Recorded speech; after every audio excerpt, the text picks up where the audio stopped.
Silas Brackett slammed the foreclosure notice down on the counter, so hard the ink jar rattled and tipped, bleeding black across the wood like something had been wounded. "You've got 30 days, Miss Wrenford." His voice carried no apology, no hesitation, just the flat satisfaction of a man who had done this exact thing enough times that it no longer required any particular feeling. 30 days, or I take the land, the barn, the well, and every stick of fence your daddy ever nailed into this ground. Clara didn't flinch. She stood on the other side of that counter, with her hands pressed flat on the surface, looking at the man who held her father's debt like it was a hunting trophy. "You'll get your money, Brackett. I've heard that before." He smiled. "From your father, 3 times. If this story already has you leaning forward, you're exactly who this channel is for. Hit that subscribe button right now, give us a like, and drop a comment telling us what city or country you're watching from. We want to see how far this story travels. Don't miss what comes next." The notice sat on the counter between them like a blade that hadn't finished falling yet. Clara had known this moment was coming. She'd known it the way you know a bad winter is arriving, not because anyone tells you, but because the air changes, the animals go quiet, and your bones start aching 2 weeks before the first snow. She'd been running the numbers in her head every night for 4 months, lying on her side in the dark, staring at the wall her father had built with his own hands, counting and recounting the money she didn't have. But knowing something is coming doesn't make it land any softer. Silas Brackett was not a large man, and he was not a loud man. That was the thing about him that people in Copper Ridge didn't quite understand until they'd been across a desk from him. They expected someone who yelled, who threatened with volume, who made his power obvious so you could brace against it. Brackett wasn't like that. He was quiet the way a closing door is quiet. Precise. Final. He was 51 years old, with gray at his temples and small, careful hands that he kept folded together when he wasn't using them, like he was conserving their energy for something that mattered. He dressed well, not extravagantly, but well enough that you noticed it against the background of Copper Ridge, where most men's clothes showed the work they did. Brackett's clothes never showed work, because Brackett had not done any in a very long time. "The note comes due in 30 days, he said again. He picked up the ink jar and set it upright without looking at what he was doing. "That's not my decision, Miss Wrenford. That's the agreement your father signed. My father signed that note when the bank told him the interest rate would hold. Rates fluctuate. They doubled. That's the nature of lending." He said it like he was explaining something simple to someone slow. "I didn't write the laws of commerce. I only work within them." Clara picked up the notice. She looked at the number at the bottom.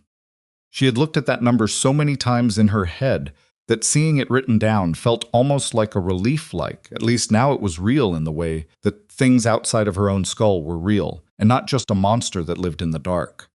"I have a harvest coming," she said. "It's August. Harvest is 2 months out. I know when harvest is. The note is due in 30 days. She put the notice in her coat pocket. She didn't fold it.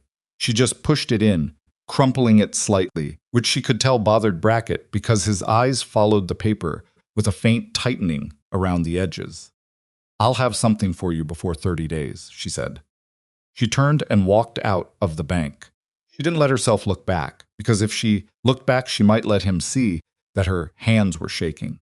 Street outside was bright and dry, the way August in Redstone Basin was always bright and dry, a kind of brutal, indifferent brightness that didn't care what was happening to you and illuminated everything equally.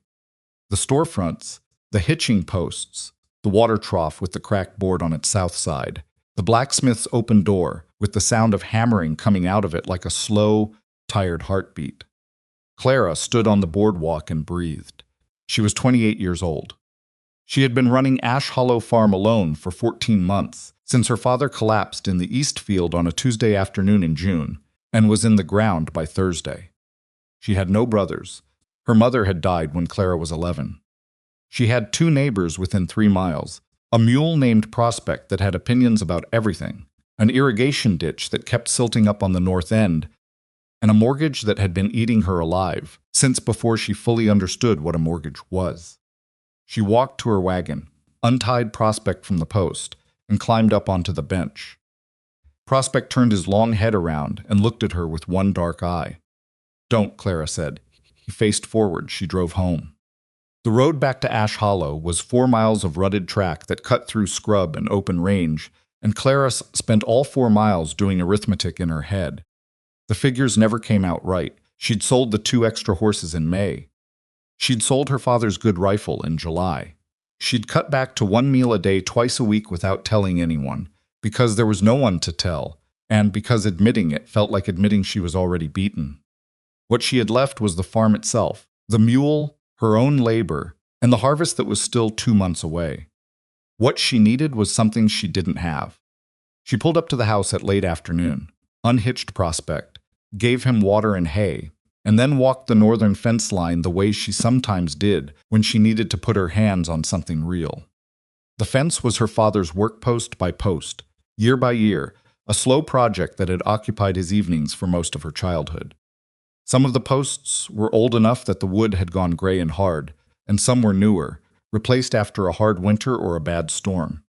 The line of it stretched out across the shallow rise north of the barn, marking the edge of what was theirs, what they had built, what the bank was currently in the process of trying to take. She was walking that fence, dragging her fingers along the top rail when she saw him. He was on the far side of the fence, maybe 30 feet out into the scrub. At first she thought he was a bundle of something old tack, maybe, or a bedroll fallen from a passing wagon. Then the bundle moved. Clara stopped. The man was lying face down in the dry grass. He had one arm out in front of him, like he'd been reaching for something and stopped reaching. His clothes were dark with dust, and there was a long tear across the back of his coat that had been badly mended at some point and was now coming apart again. He didn't have a horse. He didn't have a pack. He had nothing visible except the clothes on his back, and the fact that he was, as far as she could determine from this distance, still breathing. Clara stood at the fence for a moment. Every sensible part of her said to go back to the house and pretend she hadn't seen anything. She had enough trouble. She had 30 days and no money, and a harvest 2 months out, and a mule with opinions. She did not have anything left over for a stranger in the scrub. The man moved again. His hand opened and closed in the dry grass, grasping nothing. Clara climbed through the fence. She crossed the 30 feet of scrub at a walk, not a run, because she was not going to run toward a strange man lying in a field no matter what, and crouched down beside him. He was breathing, she could see it now, the shallow rise and fall of his back. His face was turned to the side, pressed into the grass. Dust on his cheekbone. A cut above his eyebrow that had stopped bleeding but hadn't been cleaned. He was maybe 30, maybe a few years older, with dark hair that was too long and several days of beard that had moved past stubble into the early stages of something more. Clara put 2 fingers against his neck. Strong pulse. Steady enough. She rocked back on her heels and considered her options, which were not numerous. "Hey," she said. He didn't respond. "Hey," louder this time, and she put a hand on his shoulder and shook once. His eyes opened. They were dark, and for a second they had that particular blankness of someone who doesn't know where they are or how they got there, and then they cleared slightly and focused on her face. "There's a fence back there," Clara said. "That's my property line. You're on the wrong side of it." His mouth worked for a moment before anything came out. "Water. Can you sit up?" A long pause. "I don't know." "Try." He tried. It took a while and wasn't graceful, but he got there, pushed himself up to sitting with his arms shaking from the effort, and stayed there with his head down, and his hands braced against the ground like the earth might move. Clara went back through the fence, got the canteen from the wagon bench, and came back. She held it out.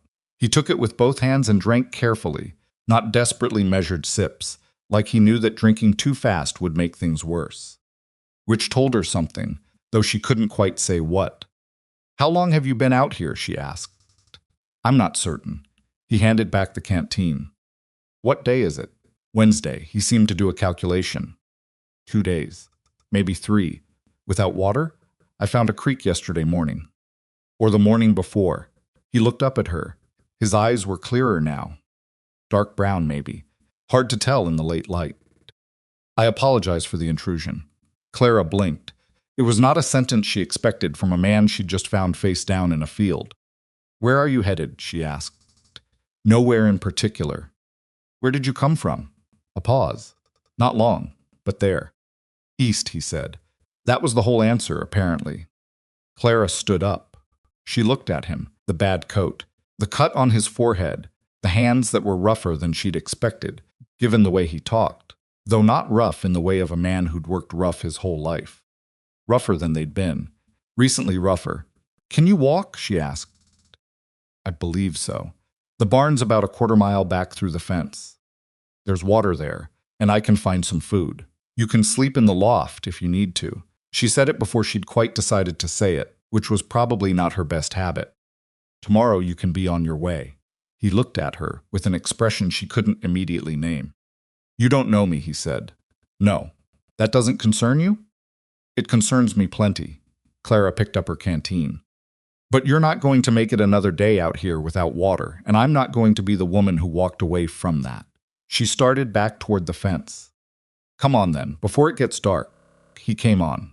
He was slow and unsteady on his feet, and she had to stop twice while he got his legs under him properly. But he made it through the fence and across the yard and into the barn without falling over, which she counted as a reasonable outcome, given the circumstances. Pointed him toward the water, the trough, not the one Prospect used, and he washed his face and hands with the careful, methodical attention of someone who found cleanliness important even when they had very little to work with. She brought him bread and cold beans and a piece of dried beef from the house. He ate like a man who was very hungry and was not going to show it. Small bites, deliberate pace. He set the fork down properly between bites. Thank you, he said when the plate was empty. What's your name? Clara asked. Another of those small pauses. Elias, he said. Just the one word. Clara waited to see if a second word was coming. It wasn't. Clara Wrenford, she said. This is Ash Hollow Farm. I know, she looked at him. The fence post. Your father's name is on it. He said it quickly, like he was explaining something that might otherwise seem strange. I was leaning against it for a while before he stopped. Before, my father's been dead 14 months. I'm sorry, are you? Yes. He met her eyes when he said it, which was more than a lot of people managed when they said the same thing. I am genuinely sorry. Clara picked up the empty plate. Loft's through that door. There's a blanket up there that's clean enough. I'll leave the lantern. She set the lantern on the floor by the ladder and turned to go. Miss Wrenford. She looked back. I won't be any trouble, he said. I know, she said. And then, because it was true, you would have knocked on the front door if you were planning to be. She went inside and locked the door anyway.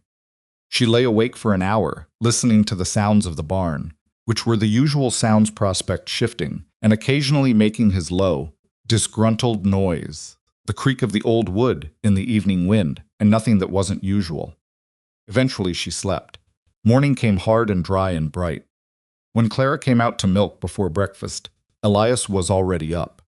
He had found the broken hinge on the barn's north door, the one she kept meaning to fix and kept not having the time or the spare hardware for, and was examining it with the kind of focused attention that suggested he was thinking about how to actually repair it rather than just looking at it. He glanced up when she came in. Do you have a spare bolt that size? He asked. Maybe. In the toolbox by the east wall, he found it. He fixed the hinge in the time it took her to milk the single remaining cow, working with quiet efficiency, fitting the new bolt with careful adjustments until the door swung smooth and true. You've done that before, Clara said. A few things. He tested the door twice. Miss Wrenford, I'd like to ask you something. Go ahead. Would you consider letting me stay on for a while a week? Maybe 2? I can work. I won't ask for wages, just board. I'll fix things that need fixing and do whatever field work you need. Clara set down the milk pail. She looked at him. Daytime light did him no particular favors. The cut on his forehead was uglier than she'd thought, and he was thinner than a man his size ought to be. But his hands on that door had been competent and careful, and the door swung better now than it had in months. I don't know anything about you, she said. No, that's fair. You won't tell me where you came from. Not yet. I will, eventually. He stopped. Then I need some time where I'm not who I used to be. I know that doesn't make sense. It makes more sense than you think, Clara said, which was more honesty than she usually offered a stranger. But it had been a long 14 months, and she was tired of guarding every word. 2 weeks. If you cause trouble, you're gone the same day. Understood. And you'll sleep in the loft, not the house. Of course. What do you know how to do? Actually, no, not just fencing, carpentry, irrigation work. I know how to read a land survey. Counts. Clara picked up the milk pail. The irrigation ditch on the north end keeps silting up. There's a section of fence on the east side that needs 3 new posts. And I'll need help moving the hay bales in the upper loft before the next rain. Start with the ditch, he said. She didn't say thank you, and he didn't seem to expect it. He started with the ditch.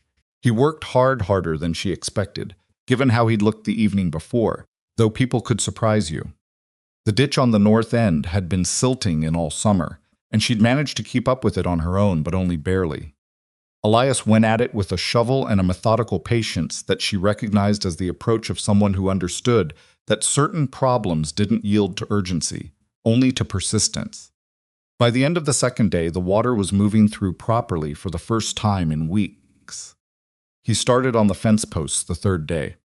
She came to check on him in the afternoon and found him 3 posts in, each one set plumb and firm, the holes dug deeper than strictly necessary, because he decided the soil on that section was soft and the posts needed more anchor. I didn't ask for them that deep, Clara said. No, but this soil will heave in a hard freeze. You'll lose the posts in 2 winters if they're only set shallow. He tamped the earth around the 3rd post. You can tell me to stop. She looked at the post. Then at the 2 previous ones, which were perfectly aligned. Carry on, she said. He carried on. What she noticed over those first days was what he didn't do. He didn't ask about the foreclosure notice. She hadn't told him about it, but a stranger staying in her barn was going to see certain things, and she was fairly sure he'd seen the copy she'd left on the table when she went to do morning chores. He didn't offer opinions about how she ran the farm or decisions she'd made. He didn't look at her the way men sometimes looked at a woman alone, with that particular calculating attention that was almost worse than outright hostility because it was harder to name and harder to answer. He just worked. And when the day's work was done, he sat in the barn with whatever he was thinking and left her alone with whatever she was thinking, and that turned out to be a kind of company she hadn't expected. It was on the 5th day that she noticed the coat. He'd hung it on a peg inside the barn door. It was too warm to wear it while working, and he wore it in the evenings when the temperature dropped. She'd looked at it before, but she'd been busy and hadn't really looked. Now she did. The cut of it was wrong. Not wrong in the sense of poorly made, wrong in the sense of very well made. Better than well made. The kind of coat that was built for a specific person by someone who knew what they were doing, with a lapel detail that she'd only seen in pictures of city men, politicians, businessmen. The fabric was some kind of fine wool, though the elbows were worn, and that long tear in the back had been clumsily mended by someone who was clearly not the person who made the coat. Clara stood in front of that for a moment longer than was polite. Then she went and found Elias pulling weeds along the edge of the kitchen garden. That coat, she said, where'd you get it? He sat back on his heels. His expression didn't change much, but something in his shoulders shifted. It was mine, he said. I know it was yours. That's not what I asked. Pulled another weed, set it in the pile. I had it made a few years ago. In the city? Yes. What city? He looked at her and she looked back. You don't want to tell me, she said. Not yet.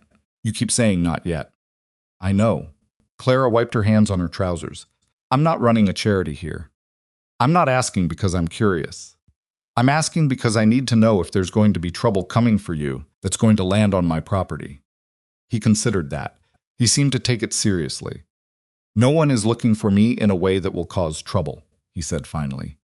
I left voluntarily. He stopped, chose words. No one will come here because of me. Is that the truth? Yes, all of it? A pause. Most of it. Clara walked back to the house. She had 1/3 of a truth and a good fence post and an irrigation ditch that was finally clear, and she was not sure what any of it added up to. But she was also 28 days from losing everything, and there were only so many problems she could worry about at once. She worried about the bank. She worried about the harvest. She let Elias keep his secrets for the time being and watched him work, and tried to figure out what she was going to do. The town came to the problem first, the way towns generally did, because towns had nothing but time and attention, and the deep human need to organize information about people into narratives that served the community's anxiety. Martha Seld was the one who saw him. She came by on a Tuesday to return a borrowed pot lid, which she could have returned at any point in the past 3 weeks, but had chosen to return on the specific Tuesday when Elias was repairing the barn roof, and therefore visible from the road. She said good morning to Clara at the front door, handed over the lid, and let her eyes move slowly and deliberately toward the barn and back. "Got yourself some help," she said. "Handyman," Clara said. "Came through looking for work." Martha turned the pot lid over in her hands once. "What's his name?" "Elias what? He does the work." "I don't ask him to recite his family tree."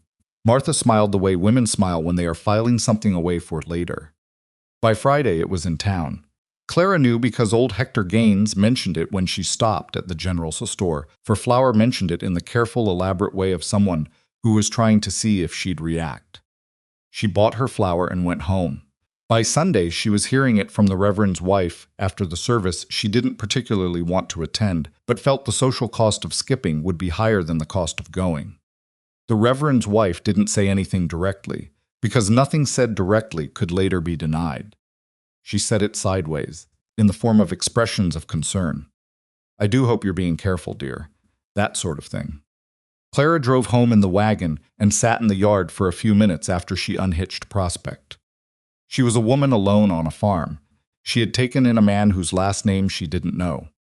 In Copper Ridge, that was a story that had already written the next 3 chapters of itself, and none of them were chapters Clara wanted to be in.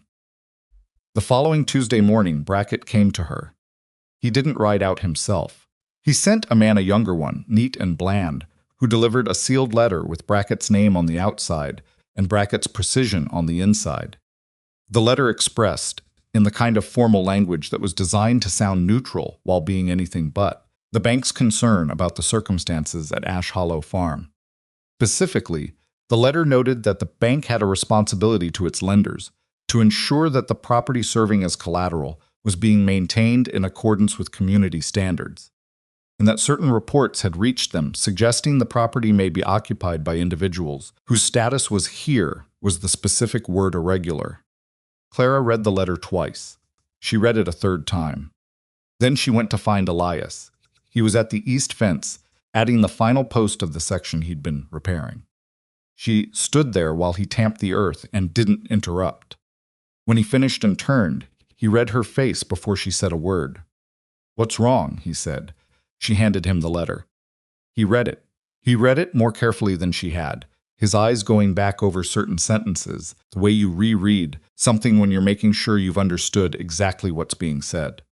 When he finished, he folded it on the original lines and held it out. "Brackett," he said. "You know the name, I know of the bank." I didn't realize he stopped. "This is the note on the farm." "Yes." "How long?" 24 days now." She took the letter back. He was already moving to take the land. This is him finding a second lever. Elias was quiet for a moment. He turned the post rammer in his hands, turning it end over end slowly, and she could see him thinking something through. "Miss Wrenford," he said, "can I ask you something directly?" "You can try. Is there any arrangement, practical, formal, legal, that would solve the problem of an unmarried woman keeping a man on her property? Any arrangement that the community and the bank would have to accept?" Clara looked at him. He met her gaze steadily. No particular expression, just the question, laid out plainly. "You'd have to be family," she said slowly. "Or a husband." "Yes." The word sat in the air between the fence posts and the dry grass in the late summer sun. "You're suggesting we get married," Clara said. "I'm suggesting it's one solution to a specific problem." He said it carefully, like he was aware of how absurd it was and was trying to handle it without making it worse. "I want to be clear. I'm not suggesting anything beyond a legal arrangement. Whatever terms you name, I'll agree to. I'd sleep in the barn indefinitely. You'd retain control of the property entirely. I would simply be a husband in the formal sense." You've just met me, 23 days ago. You won't tell me your last name. A long pause. I know, he said. He looked at the fence post he'd just set. And I know that's not fair to you. I know you'd be taking this on without knowing the full picture, and I don't ask it lightly. He looked back at her. I'll tell you this much. There's nothing criminal. There's nothing. He seemed to be choosing with precision. You would not be ashamed of me when you knew. I promise you that. That's a remarkable thing to promise. I don't make promises I can't keep. Clara folded the bank's letter and put it in her pocket. She thought about the 30-day note. She thought about what happened to the Garvey family when Brackett called their note last spring, watched them load their wagon, and drive east with everything they owned in a pile behind them, and faces that had gone somewhere far inside. She thought about her father's hands building that fence post by post and the gray cedar post where he'd written his name and the year. I want to think on it, she said. Of course. And I want you to understand something first. She turned and faced him full on. If I say yes to this, it has nothing to do with sentiment. I'm not doing it because she stopped. Reorganized. It's a practical decision. I need character and reliability more than I need a last name. I've seen enough men with good last names who had neither. Understood, he said. Will you work? Really work? Not the way men promise to work when they want something and then don't. You've seen my work. That was true. Will you respect this property as mine? My decisions about it, my labor, my harvest. Yes. If hardship comes, and it will come, you'll stay? He looked at her for a long time before he answered. I'll stay, he said. She nodded once. She walked back toward the house. She spent the evening sitting at the kitchen table, with her father's accounts ledger open in front of her, not really looking at it, turning the question over in her mind the way you turn a stone in your hand when you're not sure yet what it is. She married him 6 days later. The wedding was at the town clerk's office, which was also the post office, which smelled of paper and old wood, and the particular dusty quiet of official places. There was a clerk, 2 required witnesses, who were strangers to both of them, a farmer named Gus, who happened to be there filing a property matter, and the clerk's wife, who had come to bring her husband his lunch, and that was the whole assembly. Elias wore his repaired coat. He had found a way to mend the back tear more carefully than the previous attempt, and it wasn't invisible, but it was better. He'd cleaned up, hair cut, face shaved, the cut on his forehead mostly healed to a thin line. He looked, Clara thought, like a man who was trying. She wore her good dress, which was gray wool and buttoned at the collar, and was the dress she'd worn to her father's funeral and had not put on since. She had fixed her hair. That was the extent of her preparations. Clerk read the words. The witnesses watched, with the polite inattention of people who were doing a favor they hadn't quite planned for. Clara said what she was supposed to say. Elias said what he was supposed to say. His voice was steady. When the clerk asked for the groom's full name for the record, there was a pause that lasted exactly 1 second too long. Elias Rand, he said. Clara looked at him sideways. He looked straight ahead. She said nothing. They signed the paper. Thanked the clerk. They walked out into the street.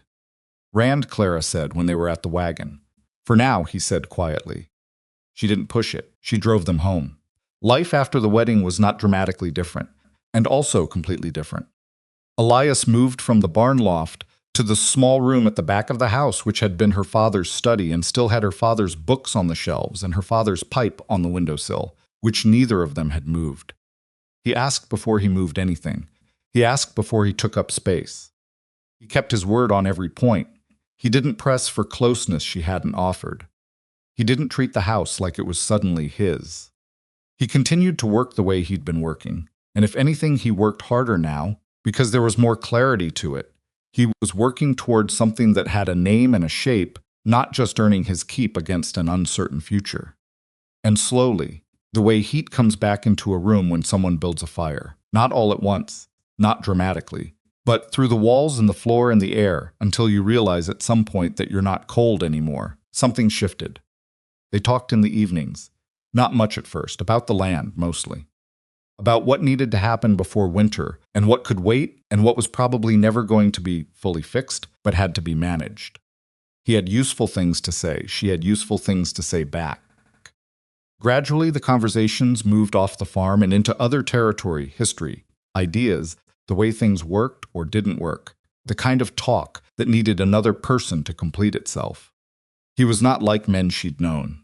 He listened when she spoke, not in the careful, deliberate way of a man who was performing listening, but in the way of someone who was actually taking in what she said. He had opinions.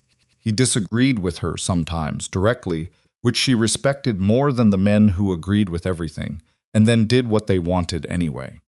She caught herself once, about 6 weeks in, noticing his hands on the dinner table, the specific way he held his fork, the particular shape of his wrist, something, and she looked away quickly and felt briefly furious at herself for noticing. She wasn't supposed to be noticing. That wasn't the arrangement. The frost came in October, 3 weeks earlier than usual, came hard and sudden on a night that had seemed mild enough when she went to bed. She felt it when she woke at 3 in the morning, the particular cold that wasn't just cool, and opened her eyes in the dark already knowing. She heard Elias moving in his room at the same time, heard his door, heard his boots on the floor. By the time she got to the kitchen, he was already putting on his coat. "I know," she said. "The root vegetables," he said. "And the late beans." They went out in the dark with lanterns. They worked for 4 hours covering what could be covered, pulling what could be pulled, salvaging what there was to salvage. The cold sat on them like something with weight, and their breath came in short visible clouds. And at some point, Elias stumbled over a row marker in the dark and caught himself on her arm and held on for a second while he got his footing. And she felt his hand through her sleeve solid, warm despite the cold, briefly present, and then it was gone and they kept working. They saved more than she'd expected. When they came back inside with mud on their knees and cold in their bones, Elias built up the fire and Clara made coffee, and they sat on opposite sides of the kitchen table in the near dark of 4 in the morning. And neither of them said anything for a long time, and it was the most comfortable silence Clara had experienced in 14 months. "Thank you," she said, "for getting up. I was already up." Still, he wrapped both hands around his cup. "We did well," he said. "Better than I thought. The east section came through." "Yes, your father's irrigation work protected the soil temperature on that side. That's why it held." She looked at him. "I noticed the drainage pattern when I was working on the ditch," he said. He understood the land. It's in how he laid everything out. Clara looked down at her coffee. "He did," she said. "And then, because she was tired and cold and the dark made it easier, I miss him. I've been managing it, but..." She stopped. "I miss him." Elias didn't say anything. He didn't say he was sorry or offer comfort that came from script. He just stayed at the table, present, and that was enough.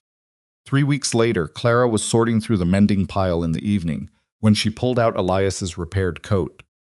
She wasn't going to examine it. She was just going to check the mend he'd done on the back and see if it needed reinforcing before winter. She turned it over in her lap and looked at the collar and the lapel and the fine construction of it, and then more reflex than decision. She ran her hand along the inside facing and felt the stiff embroidery of initials worked into the lining. She turned the collar down, in small precise stitching, worked in dark thread on dark fabric where you'd only find them if you looked. "ER." She sat with the coat in her hands and the firelight on her face and stared at those 2 letters. Elias Rand began with E and R, but Elias Rand didn't feel like a name. It felt like the shape of a name, an approximation. She put the coat down. She went to the shelf where she kept the newspapers that came through on the Weekly Rider from the East. She hadn't read the last 2.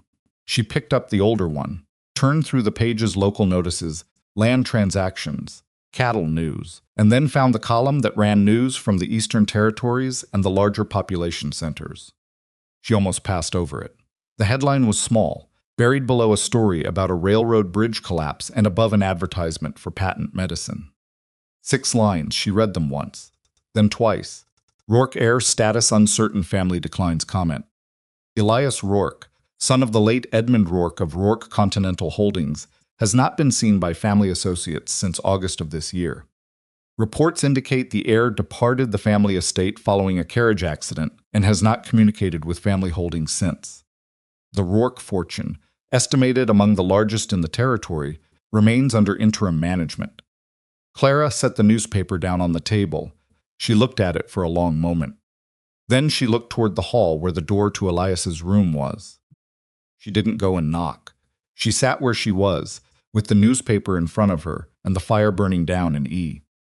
R sewn into the coat lining in her mind, and she thought about a man who wouldn't give his last name and fixed fence posts deeper than necessary, because he understood what hard winters did to shallow things. And she let herself sit with what she was beginning to understand and didn't yet have the words for. She went to bed without saying anything. She lay in the dark looking at the ceiling. Elias Rand. Elias Rourke. And across the kitchen table from that thought, quiet and persistent, came the memory of his hands competent, careful, and his voice in the dark at 4 a.m. Your father understood the land. She did not sleep easily, but she slept. She didn't bring it up at breakfast. She made the coffee the way she always made it, put the bread on the table, sat down across from him, and watched him eat with the same quiet attention he always gave to everything, unhurried, present, not performing anything. He looked like a man having breakfast. He looked like the man who had gotten up at 3 a.m. to save her bean crop and hadn't complained once about the cold. She had folded the newspaper and put it back on the shelf before she came to bed. It was still there. She watched him drink his coffee and tried to find the lie in his face and couldn't locate one. Not because it wasn't there. She knew it was there, but because whatever Elias was, he wasn't the kind of man whose face gave things away easily. He had learned somewhere along the way to keep his expression from doing work it wasn't supposed to do. That in itself was a thing she filed away. North fence needs checking today, she said. After last week's wind. I'll get to it after I finish the hay storage. The hay can wait if it rains. It won't rain today. She looked out the window. He was right. The sky was that particular high, dry blue that meant nothing was coming. Not today.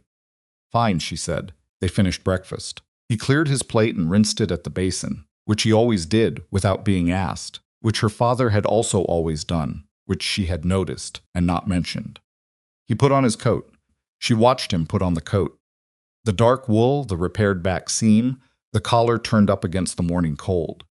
"E.R. Elias," she said. He turned. She opened her mouth and closed it again. "Nothing," she said. "Careful with the north posts. 3 of them are still sitting in soft ground from the freeze." He nodded and went out. She stood at the window and watched him cross the yard and disappear past the barn, and she thought, "You're going to have to ask him. You're going to have to ask him, and whatever he says, you're going to have to decide what to do with it. And you can't keep holding the newspaper and the initials in your hands like something you found in the road and aren't sure whether to pick up. But not today." She needed another day to figure out what she was actually asking. The day came and went. The next day came. She didn't ask. What she did instead was watch more carefully.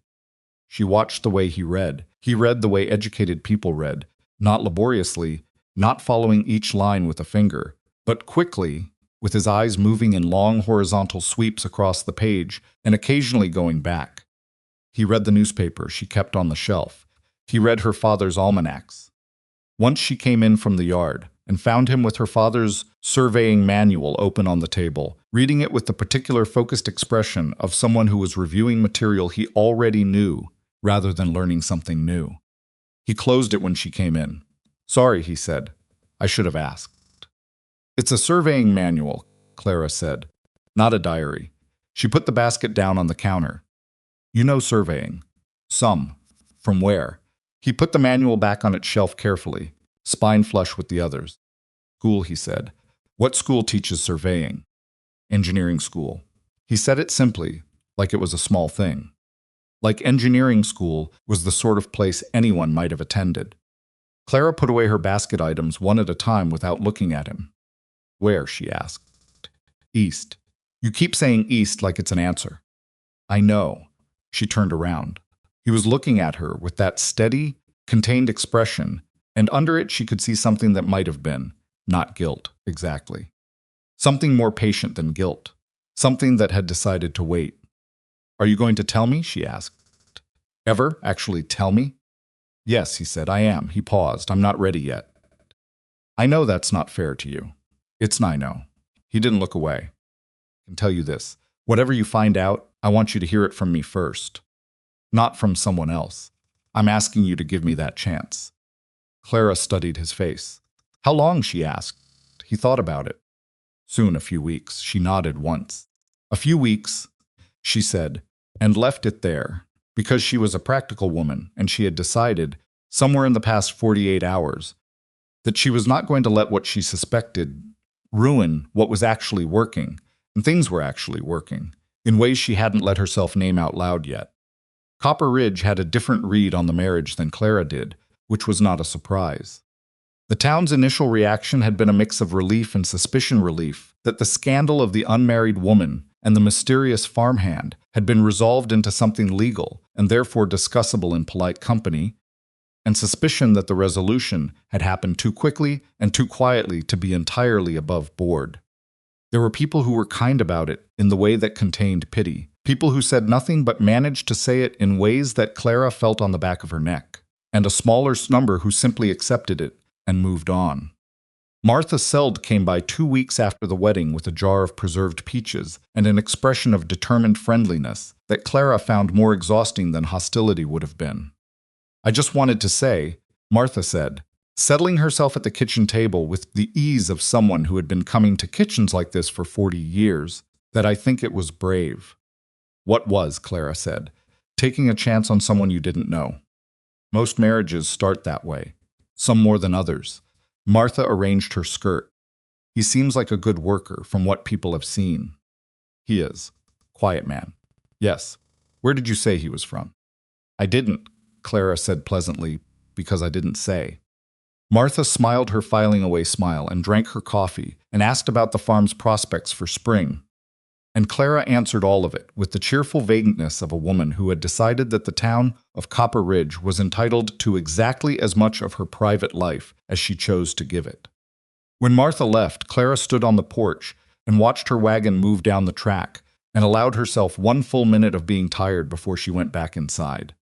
Elias was at the barn when she came out to check the water levels. "She asked about you," Clara said. "He was checking the trough fitting." He didn't look up. "What did she ask?" "Where you were from." I said I didn't say. He stood up slowly, turned the fitting in his hands once.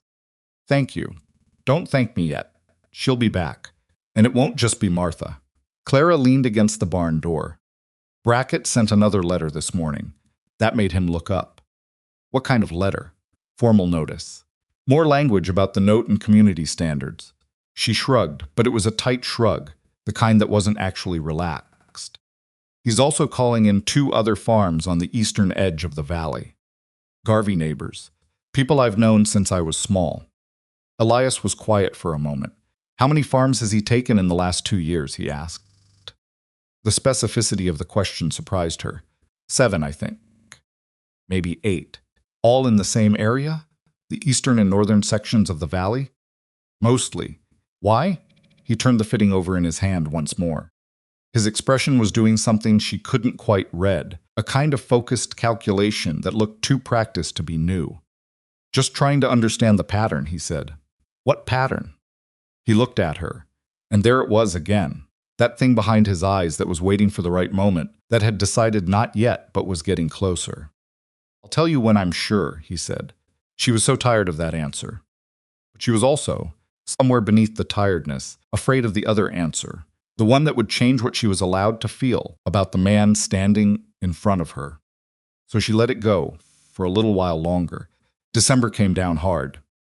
The kind of December that the territory produced every few years to remind everyone who was actually in charge of temperatures that made the well handle burn against your palm. Wind that found every gap in the barn walls and reminded you exactly where you hadn't finished the weatherproofing. They worked to stay ahead of it. They burned through more wood than Clara had planned for, which meant more splitting, which she did and Elias did in the rough rotation of whoever had time, neither of them keeping count. She noticed things she didn't mean to notice. She noticed that he hummed sometimes while he worked. Not so. Exactly, just something tuneless and under his breath that stopped whenever he became aware of it. She noticed he had a habit of setting things down in the same place every time, with a particular precision, so that a cup placed on the kitchen table would be in the same corner each time, as if the corner were assigned to it. She noticed he had never once spoken poorly of a person in her presence, not Brackett, not the town gossips, no one even when the provocation was clear. She noticed one evening that she had started listening for his boots in the hall before she fell asleep. She did not examine that too closely. The conversation that changed things came on a Thursday evening in mid-December. She was working the accounts at the kitchen table, a thing she hated, because the numbers were still bad, better than September, but still bad, and he came in from the barn and stood by the fire to warm up. And something about the silence that evening was different from the usual silence. She could feel him thinking. "Ask it," she said, without looking up from the ledger. Pause. "How do you know I have a question? You're standing by the fire instead of sitting down, and you've been looking at the side of my head for the last 2 minutes." A beat of silence. "Is the note manageable?" he asked. "If everything goes right with the spring harvest?" She put the pen down. "Define right. Fair weather. Decent yield on the east fields, no unexpected losses. Then maybe." She pressed her fingers against the bridge of her nose. "Maybe barely. If Brackett doesn't find another reason to add charges." "He'll find one," Elias said. His voice was quiet and certain. She looked up at him. "Why do you say it like that? Like you know him?" He came and sat at the table then, across from her, the way he sat at meals, hands folded loosely, leaning slightly forward. He was looking at her directly. "Clara," he said. She went still. He never used her first name. In 4 months of living in the same house, working the same land, getting up at 3 a.m. together to save root vegetables from a killing frost, he had called her Miss Wrenford, then Mrs. Rand after the wedding, never her name. Just her name. "I need to tell you something," he said. Her hands went flat on the table. "I know," she said. That stopped him, you know, I know some of it. "I want you to tell me the rest." He looked at her for a moment. Then he nodded, once like something had released. "My name isn't Rand," he said. "It's Rourke. Elias Rourke." The fire crackled. Clara sat with her hands on the table and kept her face from doing anything in particular. "The railroad family," she said. "Yes. The newspaper said you'd gone missing." Something moved across his face. "You found it 3 weeks ago." He absorbed that. "You didn't say anything. I was waiting for you." He looked at his hands. He unfolded them and folded them again, the only restless gesture she had ever seen him make. "My father died 18 months ago," he said. "Left the company to me. The railroads, the mining interests, the banks plural, not just one. Holdings I didn't fully understand the extent of until I started reading the documents." He paused. "There was a carriage accident. I wasn't badly hurt, but I was laid up for 2 weeks, and during those 2 weeks I read everything. Contracts, land acquisition records, foreclosure orders. The things the company was doing in my name while I was..." His jaw tightened. "While I was being managed." "What things?" Clara asked. "Buying farmland at distressed prices. Clearing land corridors for a railroad expansion by putting pressure on banks. Banks we had financial stakes into call notes early, add charges, find reasons. Making land that belonged to families for 2 and 3 generations, suddenly available at prices the company could afford." Clara's hands went cold. "Brackett," she said. "His bank has Rourke financing." "I didn't know when I arrived. I didn't connect it to this specific valley until..." He looked up. "Until I started seeing the pattern. 8 farms in 2 years. All in the northern corridor. All with the same bank." "That's our land," Clara said. Her voice was very even. "That's the land along the northern ridge that my father's family homesteaded before I was born. That's the land you've been..." She stopped. "Clara, you walked onto my property," she said slowly, working it out as she said it, not knowing it was in the corridor. "True? Yes. I had no map. I had no plan. I walked away from the estate with nothing deliberate except wanting to..." He stopped. "I needed to know who I was when no one knew who I was. I needed to know if there was anything in me that was mine and not inherited and assumed and handed down without my choosing any of it. And you found my fence line. I found your fence line. And I gave you water. And you gave me water," he said. Without knowing. Without... Something in his voice shifted. "That was the first time in years that someone did something for me, without any knowledge of what I was worth. Do you understand how strange that is? How long it had been?" Clara understood it. She understood it more than she wanted to. And then you stayed, she said. And then I stayed. And then I proposed to you. She heard the words come out of her own mouth, and something about saying it plainly made it worse somehow. I proposed a practical marriage to the heir of the company that is trying to take my land. He didn't flinch. Yes. And you said yes. Elias. She stood up. She didn't know she was going to stand up until she did it. Why didn't you tell me before the wedding? Why didn't you, when I proposed it, when you could see I was doing it out of desperation, why didn't you say anything? 'Cause he stopped. He pressed his mouth together. Because I knew that if I told you before, you wouldn't go through with it. And he looked at her. I wanted to stay. I wanted to keep working this land and living in this house and having breakfast across from you. And that was selfish and wrong. And I knew it was wrong, and I did it anyway. The fire was burning low. Clara was standing on her side of the table, and he was sitting on his, and the space between them felt like something with weight. I was afraid, he said. It came out quieter than the rest of it. Every day I meant to tell you, and I was afraid that when you knew, it would change everything. And what we had, what we were building, I didn't want to lose it. We were building it on a half a truth, she said. I know, you know. She stopped herself. She put her hand flat on the table and looked at the ledger and the numbers that were still bad and the candle burning beside it. Can you fix it, she asked. The banknotes, the fraudulent charges. The other farms, yes. No hesitation. How? I own the company. I can cancel Brackett's financing arrangement, force an audit of his lending practices, and have the fraudulent notes reviewed and corrected. Our note too? If you want it corrected, yes. I want it corrected, she said. But I want to pay it. The real amount. Whatever my father actually owed without the manipulated interest. She looked at him. I want to pay it myself. From the harvest. Do you understand what I'm saying? Yes, he said. I understand exactly what you're saying. Do you? You're saying you won't be paid for. Not by me, not by the Rourke fortune, not by anyone. You're saying the farm stays yours the way it's been yours earned. Yes. He nodded. He looked like a man who was receiving exactly what he deserved and knew it. There's something else you should know, he said. She almost laughed, because what else could there be? The proposed railroad route, he said. My cousin Bramwell has been managing the expansion plans.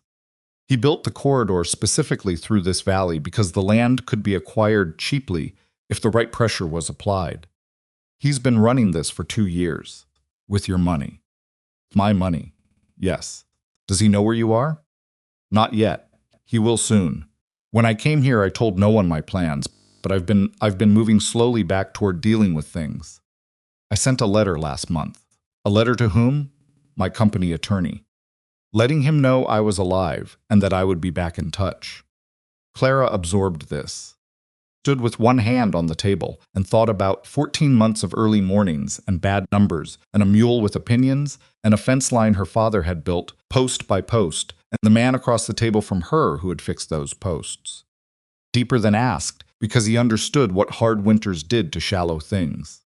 You should have told me, she said, before the wedding. You should have told me. Yes, he said. I should have. I'm angry with you.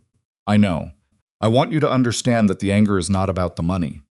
I don't care about the money. I know. I'm angry because I made a decision, a serious, permanent, legal decision, without the information I needed to make it properly. You took that from me. He sat very still. I did. And I need some time to... She stopped. She pulled the ledger toward her and closed it. I need some time. However long you need, he said. Picked up the candle. She walked to the hall. Elias, she said, and stopped herself. She went to her room. She lay on the ceiling and looked up at the dark and thought about a man who had crouched in her bean rows at 3 a.m. without complaining and said your father understood the land and who had sewn his initials inside a coat collar like. He was trying to keep them hidden, even from himself. She thought about being angry. She was angry. She was genuinely angry. Not the surface kind that passed quickly, but the settled kind that had weight and reason behind it. He had deceived her. He had let her make promises in front of witnesses without knowing what she was promising. That was real, and it was wrong, and she wasn't going to smooth it over because he'd said all the right things. But she also lay in the dark and thought about the way he'd said afraid quiet, without performance, just words sitting there in the open air between them, and she thought about how few people she'd ever met who could say a true thing simply, without decorating it. She didn't sleep well, but she slept. In the morning, she came to breakfast, and he was already there, coffee made, bread on the table, his eyes going to her face, carefully measuring. She thought, not calculating what he could get away with, but measuring how badly he'd hurt her and whether there was anything useful he could do about it. She sat down. Pour me a cup, she said. He poured it without a word and slid it across the table and sat back down. They had breakfast in the peculiar silence of two people who had said a great deal the night before and were now determining what was left. The other farms, Clara said finally, Doris Kemper. The Alvarez family. The Hendersons. I know all three names from the company records, he said. They're going to lose everything before spring if Brackett calls those notes. I know. Can you stop it before that happens? He looked at her. I can send a communication to Brackett today that stops any action pending a full audit. I can do it as Elias Rourke, formally, which means he cannot legally proceed. Then do it, she said. Clara, when I do that, people will know. Town will know. Everyone here will know who you married. Put her cup down. I know that. Are you sure? 3 families are going to lose their land before spring. Am I sure? She looked at him. Send the letter, and while you do, figure out what you're going to say when you walk into Copper Ridge and tell everyone what you did to my property and theirs. He absorbed that. Something in his face, not crumbled. Exactly. Settled. Like something had been braced for impact, and the impact had finally arrived and the structure had held. It's fair, he said. It's more than fair, Clara said. What has to happen? She got up and went out to do the morning chores and left him at the table with the weight of his own name. The letter went out that afternoon with the weekly post rider. It was 3 pages in Elias's precise handwriting, on plain paper, signed with his full name and his position as controlling heir of Rourke Continental Holdings, directing Brackett to cease all foreclosure proceedings, pending a full review of lending practices, and notifying him that the company's financial arrangement with his bank was under immediate examination. Clara didn't read it. She asked if he'd sent it, and he said yes, and she went to check on the livestock. The following morning, Copper Ridge woke up. Clara knew because she could feel it, the particular change in the quality of things when information was moving through a small community. She felt it when she went to the general store for salt, and the conversation stopped in a way that was too complete. She felt it in the way Hector Gaines looked at her, not with the polite curiosity of before, but with something new in it, something wider, like he was rearranging a picture he thought he understood. She bought her salt. She said good morning to 4 people. She drove home. Elias was at the barn when she pulled in. They know, she said. I expected it. Brackett must have told someone. He'd want to control the story before I do. He took the salt sack from the wagon. What did they say? Nobody said anything. That's how you know it's serious. She jumped down from the bench. They'll want to see you. They'll want to understand what she stopped. They think I knew. Some of them. They think I married you knowing who you were, and they think the whole thing was trap, he said, that you deliberately caught a wealthy heir. Yes, his jaw tightened. Not at her, she could see it was not at her. That's what he wants them to think. I know what he wants. She took the salt sack back. Which is why you are going to stand in front of those people and tell them exactly what happened. All of it. Starting with the fact that I proposed to a man I believed was penniless. Clara, that's the condition, she said. That's what I told you last night. Use your real name publicly to repair the damage your real name caused. I meant it. He looked at her for a long moment. In the thin winter light, with his breath coming in visible puffs and Prospect watching them both from inside the barn door, with his characteristic mix of judgment and indifference. He looked like a man standing at the edge of something he'd been running from for a long time. I know you meant it, he said. Then we're agreed. He nodded. She went inside with the salt. She stood at the kitchen window for a moment, looking out at the yard, the fence line, the gray winter sky above the ridge. A man may inherit wealth. Her father had said something like that once, in a different context, about a neighbor's son who'd gotten a good piece of land without earning any of it, and then failed to keep it. A man may inherit wealth, but trust, Clara thought, watching Elias walk back toward the barn, his head down and his hands in his coat pockets. Trust was a different kind of property. Couldn't inherit it. You couldn't buy it. And once you'd lost it, the only way back was the long way through everything you'd broken, one honest day at a time. She turned away from the window and put the salt on the shelf. 2 days later, a letter arrived from the east, brass-sealed, expensive paper, a name on the outer fold that she didn't recognize: Bramwell Rourke. She brought it inside without opening it and set it on the table where Elias would see it when he came in. She went out to the north fence to check the posts. She could feel the story shifting under her feet, like ground that had seemed solid and was showing new fractures. Not collapsing, not yet, but moving. Whatever Elias had set in motion with his letter to Brackett, Bramwell Rourke had now responded to it, and the Rourke name was about to arrive in Copper Ridge in a way that nothing in this valley would survive unchanged. She pressed her hand against the top rail of the fence her father had built and held on for a moment. The wood was cold and solid and real. She let go and walked back to the house to wait for her husband to come home.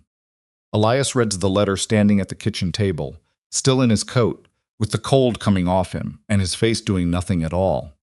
Clara sat across from him and watched him read it. She had learned, over these months, to read him by the small things, the particular stillness of his shoulders, the way his eyes moved on a page. Right now his eyes were moving slowly, too slowly for a man reading at his normal pace. He was rereading, going back over sentences the way you went back when something needed to be looked at twice before you believed it. He folded the letter. He set it on the table. He pulled out the chair and sat down, and for a moment he just sat there with his hands flat on the table and said nothing. Bad? Clara asked. Bramwell is coming, he said. He'll be here in 3 days. Here, to Copper Ridge. To Ash Hollow, specifically. He looked at the letter. He says he's coming to assist with the management of the pause. He calls it a personal crisis. He means me. He means he's coming to collect me and bring me back and put me back in my office and make sure the disruption to company operations is finished. Can he do that? He can try. Elias's voice was flat. He doesn't have legal authority over me, but he has lawyers, and he has the company's operational staff behind him, and he stopped. He has a version of events that makes me look unstable. A man who abandoned his responsibilities following a carriage accident. A man who needs to be managed back to health. Clara looked at the letter on the table. What does he actually want? The same thing he's always wanted. The expansion, the northern corridor. He met her eyes. The land. The word landed between them with everything it carried. Clara stood up. She walked to the window and looked at the yard and the gray winter sky and the fence line she'd been checking 2 days ago when she came back to find this letter on the table. She had put her hand on that fence and held on and then let go. You need to go to Copper Ridge before he arrives, she said. Yes, today. He was already standing up. She turned around. Elias, before you go, I need to know something. He waited. When Bramwell gets here, when all of this comes into the open air, you going to stand in front of these people and tell them the truth the way I asked. All of it. Not a managed version. Not a version that protects the company's reputation. The actual truth. He looked at her without flinching. Yes, even if it costs you, especially if it costs me. She studied his face for a long moment. Then she nodded. Go, she said.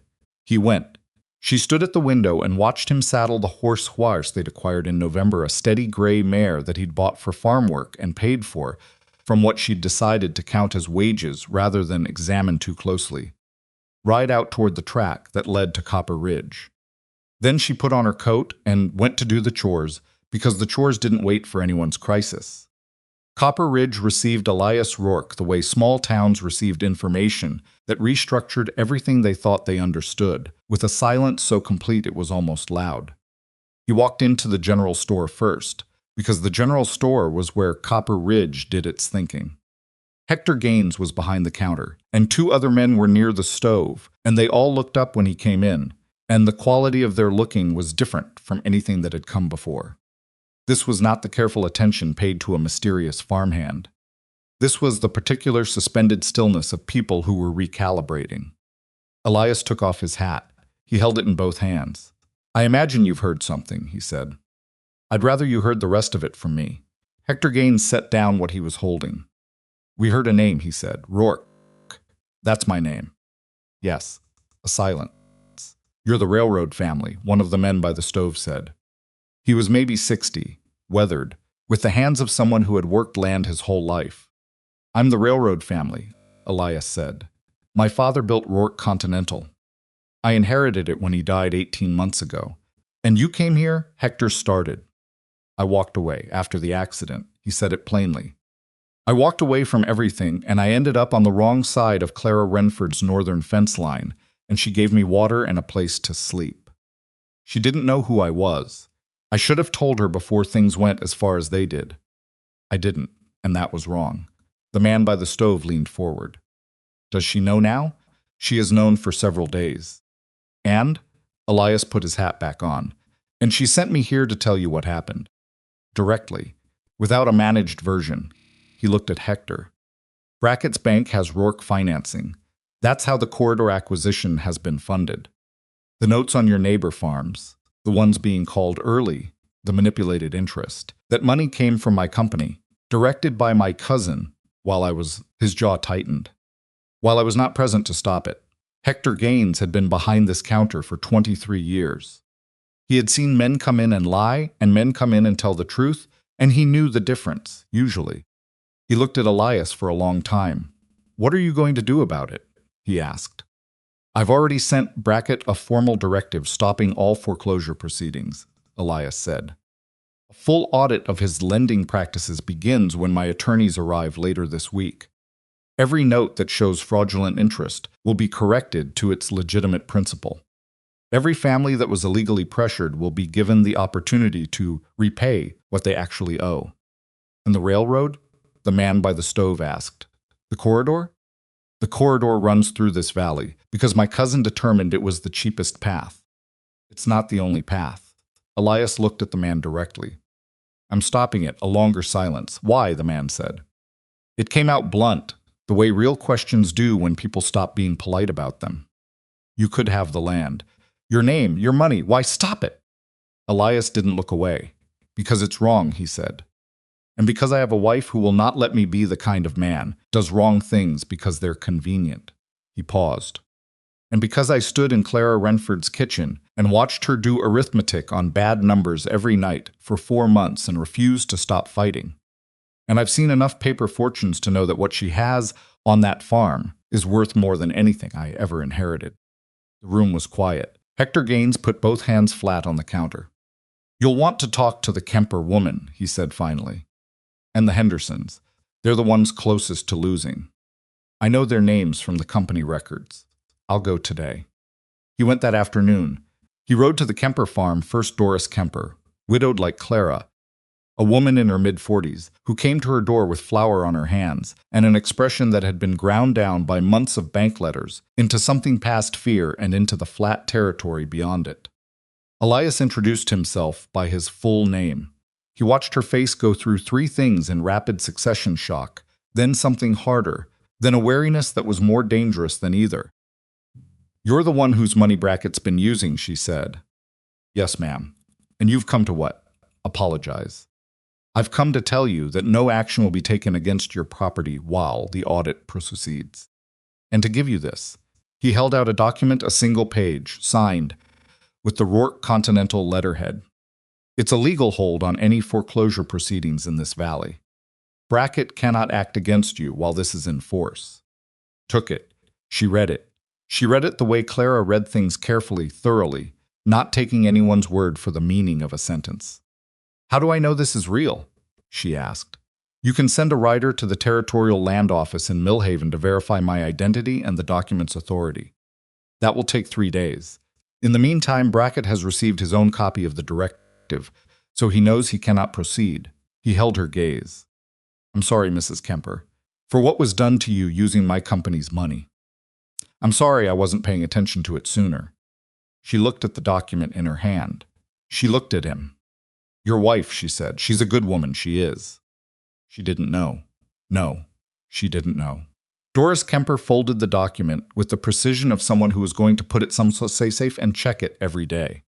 "Tell her I said so," she said, "that I know she didn't know." "I will."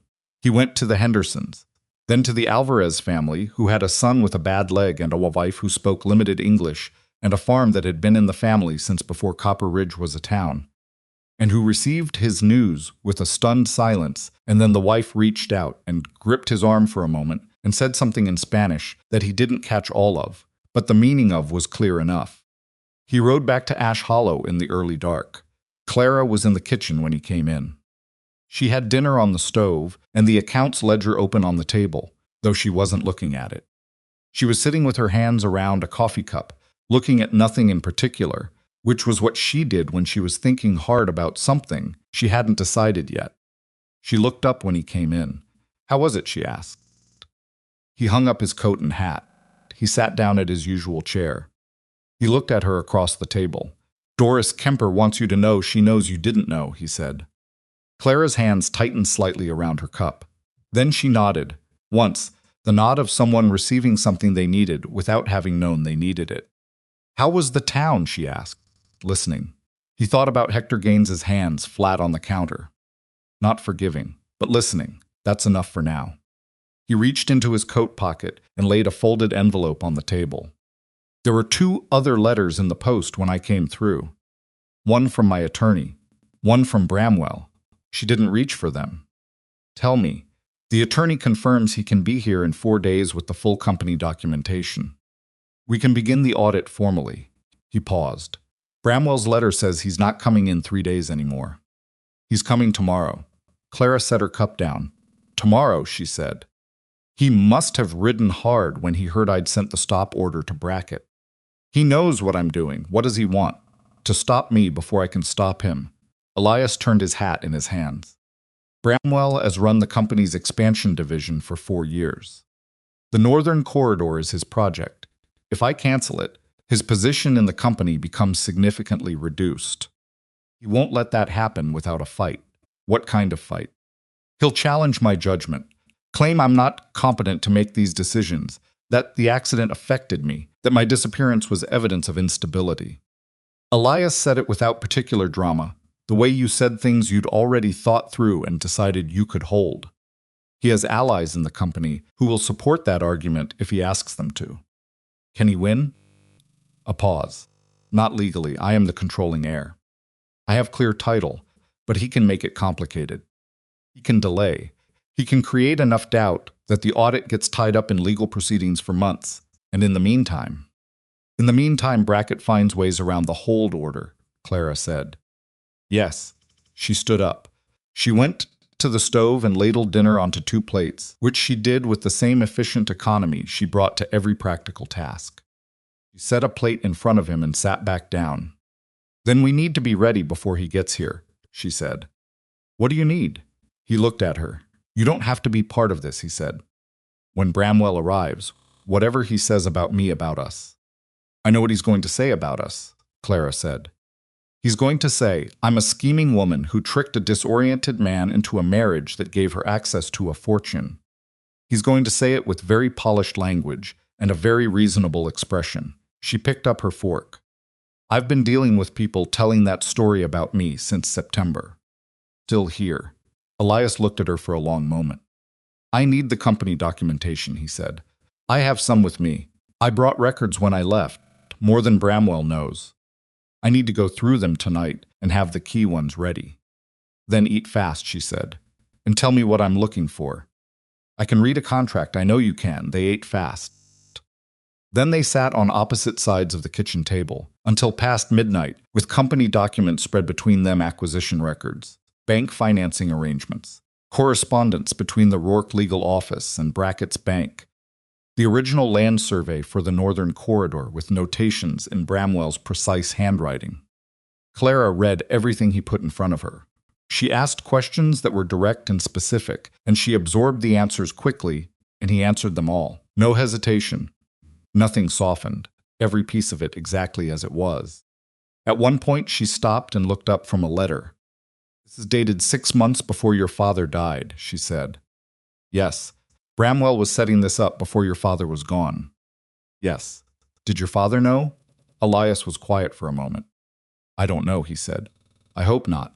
I don't know.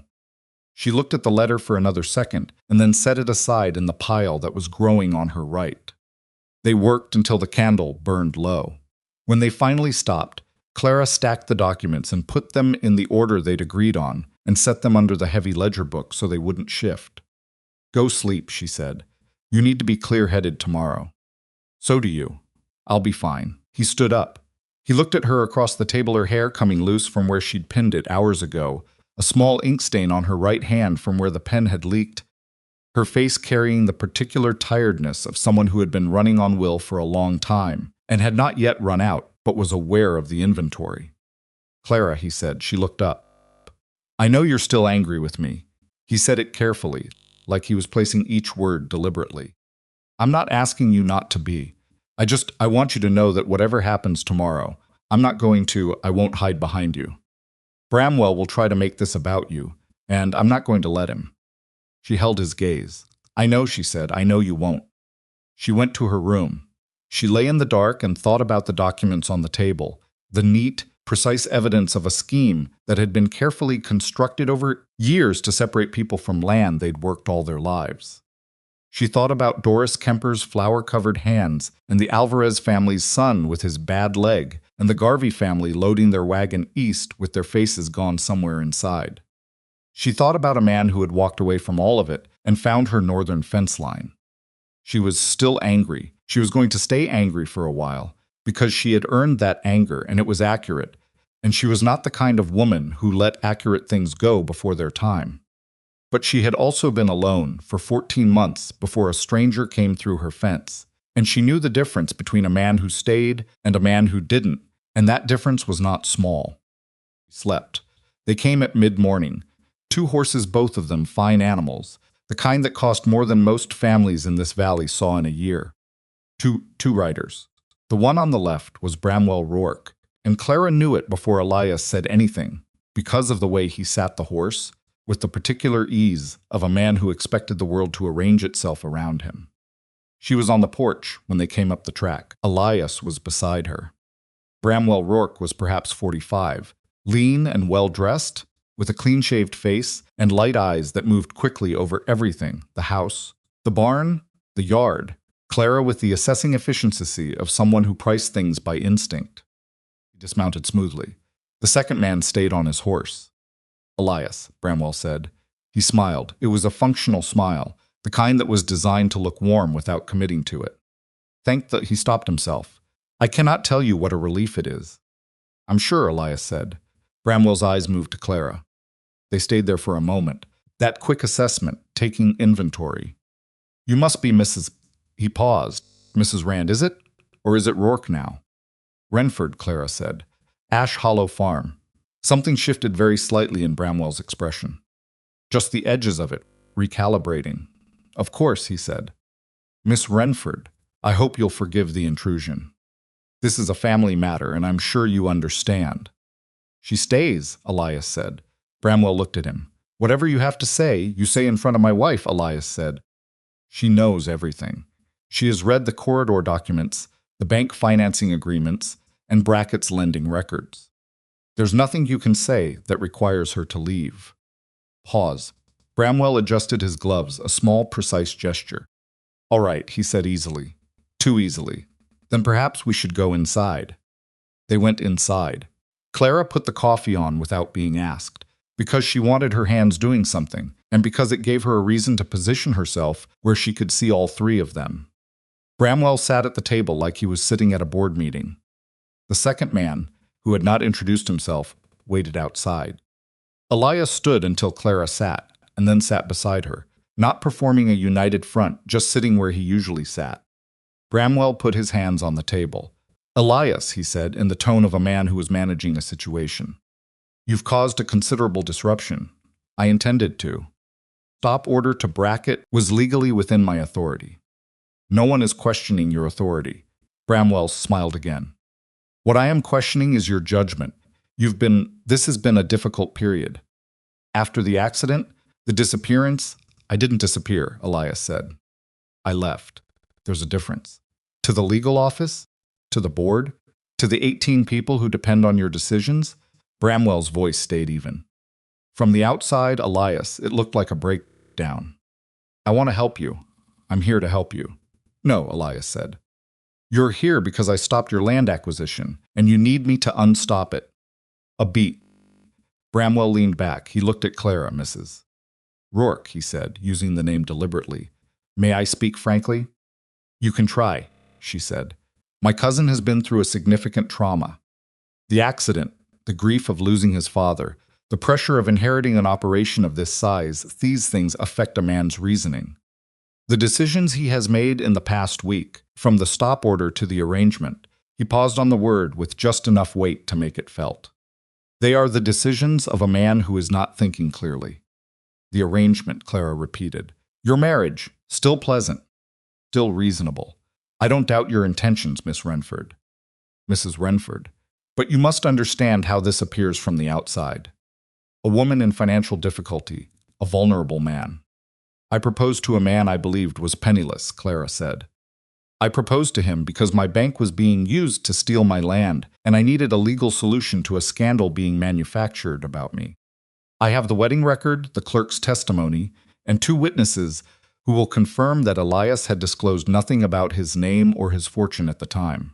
She held Bramwell's gaze without effort. How does that appear from the outside? Bramwell looked at her for a moment. She looked back.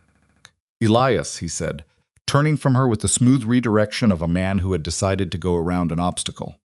Corridor project represents 4 years of work. The investment is substantial. If you cancel the expansion route now.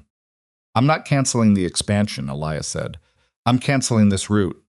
Corridor can go north of the ridge.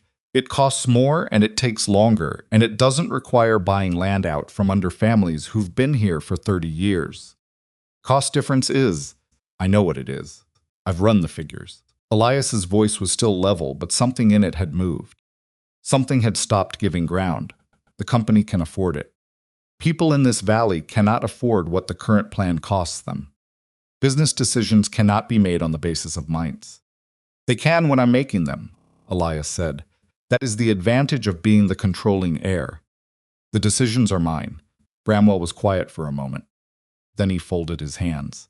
You don't know what you're doing, he said. Not unkindly. That was the worst part. He said it with a kind of patient sorrow, like a man stating a fact he regretted. You've been away from it for months. You've been doing farm work and living in... He glanced at the kitchen, the plain table, the worn floor. You've been living in a different world. You don't have full picture of the operational situation.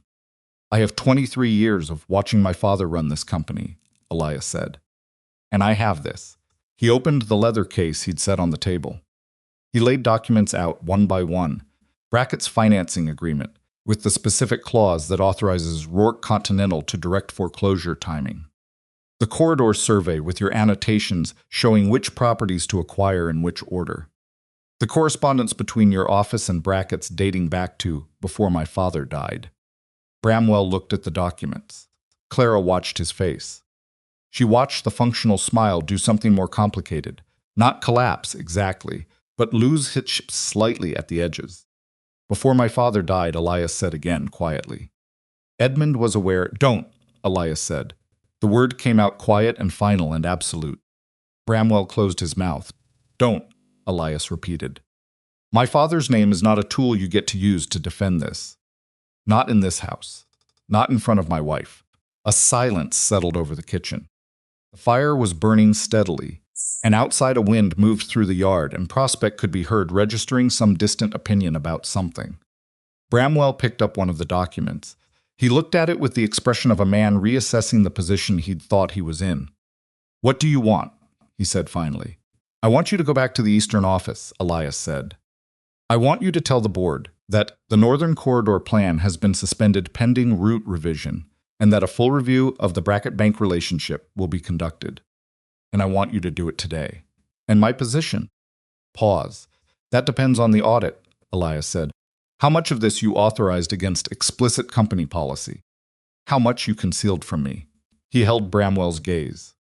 I'm not looking to destroy you, but I'm also not going to pretend none of this happened. Bramwell set the document down. He straightened his lapels with a small, precise gesture, the same kind of gesture Clara had noticed earlier, the reflex of a man who maintained control through surfaces when the interior was moving. "You've changed," Bramwell said. "Yes," Elias said.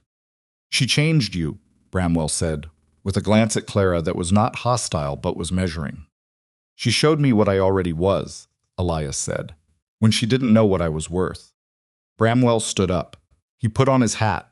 He looked at Elias for a moment, not with hatred, not with fear exactly, but with the kind of look a man gives someone when he realizes the game has genuinely changed and he has not kept pace with how. "The board will have questions," he said. "I'll answer them. In person, in Millhaven, in 2 weeks."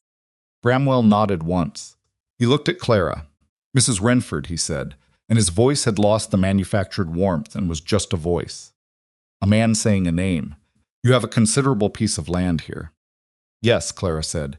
"I do." He went out.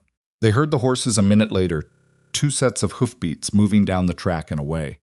Clara sat at the table with her hands flat on it and let out a slow breath. "He'll challenge it," she said, "when he gets back. He won't just accept it." No, Elias sat down. He looked tired. Not the physical tiredness of farm work, but something deeper. The kind of tired that came from standing in the same room as someone who knew exactly how to find your weaknesses and had just spent an hour pressing against them. "He'll try. But he can't undo the stop order without my signature, and he doesn't have my signature. You need to get to Millhaven before the board loses faith in you." "I know. That means leaving here." He looked at her. Yes, the word sat between them with everything it contained. "How long?" she asked. 2 weeks for the board meeting. "Another week for the initial audit results." He held her gaze. "I'll come back." She looked at him. "I know," she said. And then, because it was true and she was done, pretending it wasn't, "I'm not asking you not to go. The work has to be done there. I know that." She pressed her hands flat on the table. "But I want something from you first. Anything. Walk into Copper Ridge with me today, before you go. Stand in front of those people and say what you said to Hector Gaines, all of it. Publicly. So there's no version of this story that leaves me as the woman who trapped a wealthy man." He didn't hesitate. "Today," he said. "Right now, if you want. Give me a minute to change my boots." She changed her boots. They drove to Copper Ridge in the wagon. Not on horses, not in any vehicle that announced money or power, just the farm wagon with Prospect between the shafts, wearing his usual expression of resigned judgment. The town was out, the way small towns were out when they knew something was happening, not gathered in a crowd but present. On porches, near storefronts, the kind of distributed attention that was more thorough than any assembly. Elias climbed down from the wagon in front of the general store. He stood in the street. He took his hat off, and he told them. He told them plainly, without decoration, without the managed language of a man protecting his interests. He told them about walking away from the estate, about finding the fence line, about Clara giving him water without knowing who he was. He told them about the marriage, that Clara had proposed to a man she believed was penniless, that she had not known about the Rourke name, or the Rourke money, or the Rourke connection to the bank that was trying to take her land. He said it directly, and he looked at the people in front of him when he said it, and he did not look away. He told them about the corridor scheme, about Brackett, about the 8 farms in 2 years. He told them what he had done to stop it and what he still intended to do. And then he said, "My wife asked me to stand here and say all of this publicly so that no one in this town would be left with a version of events that made her look like something she isn't. She is the most honest person I have met in my adult life. The deception in this marriage was mine. The character in it has always been hers." The street was quiet. Hector Gaines was standing in the doorway of the store. After a moment, he stepped off the boardwalk and walked across the street and put out his hand. Elias shook it. Clara sat on the wagon bench and watched this happen and kept her face exactly where it was and did not allow herself to feel too much, because she had learned a long time ago that you felt things afterward, when the immediate work was done. And there was still a great deal of immediate work left. Doris Kemper appeared from somewhere and came to stand beside the wagon. She didn't say anything. She just put her hand briefly on Clara's arm and then stood there, And that was its own kind of answer to something Clara hadn't known she was still asking. They drove back to Ash Hollow in the late afternoon. The sun was going down behind the western ridge, that flat winter light that turned everything the color of old copper and made even the broken fence posts and the frost-gray fields look like something someone had painted on purpose. Clara unhitched Prospect. Elias carried the water. "I'll leave tomorrow morning," he said. "The attorney will arrive the day after. I've left him written instructions and full authority to proceed with the audit in my absence." "All right. The stop order holds regardless. Brackett cannot touch any of the farms while it's in force." "I know." He looked at her across Prospect's back, the mule standing between them, with his characteristic expression of not being particularly impressed by either of them. "Clara," he said. She looked at him. "I know I broke something," he said. "I know it's not fixed just because I did the right things today. I know it's going to take—" He stopped. Started again. "I know I have to earn it back. I'm not asking you to forgive me before you're ready. I want you to know I understand what I broke." She looked at him for a long moment. "Go do your work," she said. "Come back when it's done." It wasn't forgiveness. He didn't treat it like forgiveness. He nodded. He put away the water bucket and went to pack what he needed for the road. Clara stayed in the yard a little longer. She put her hand on the top rail of the fence near the barn.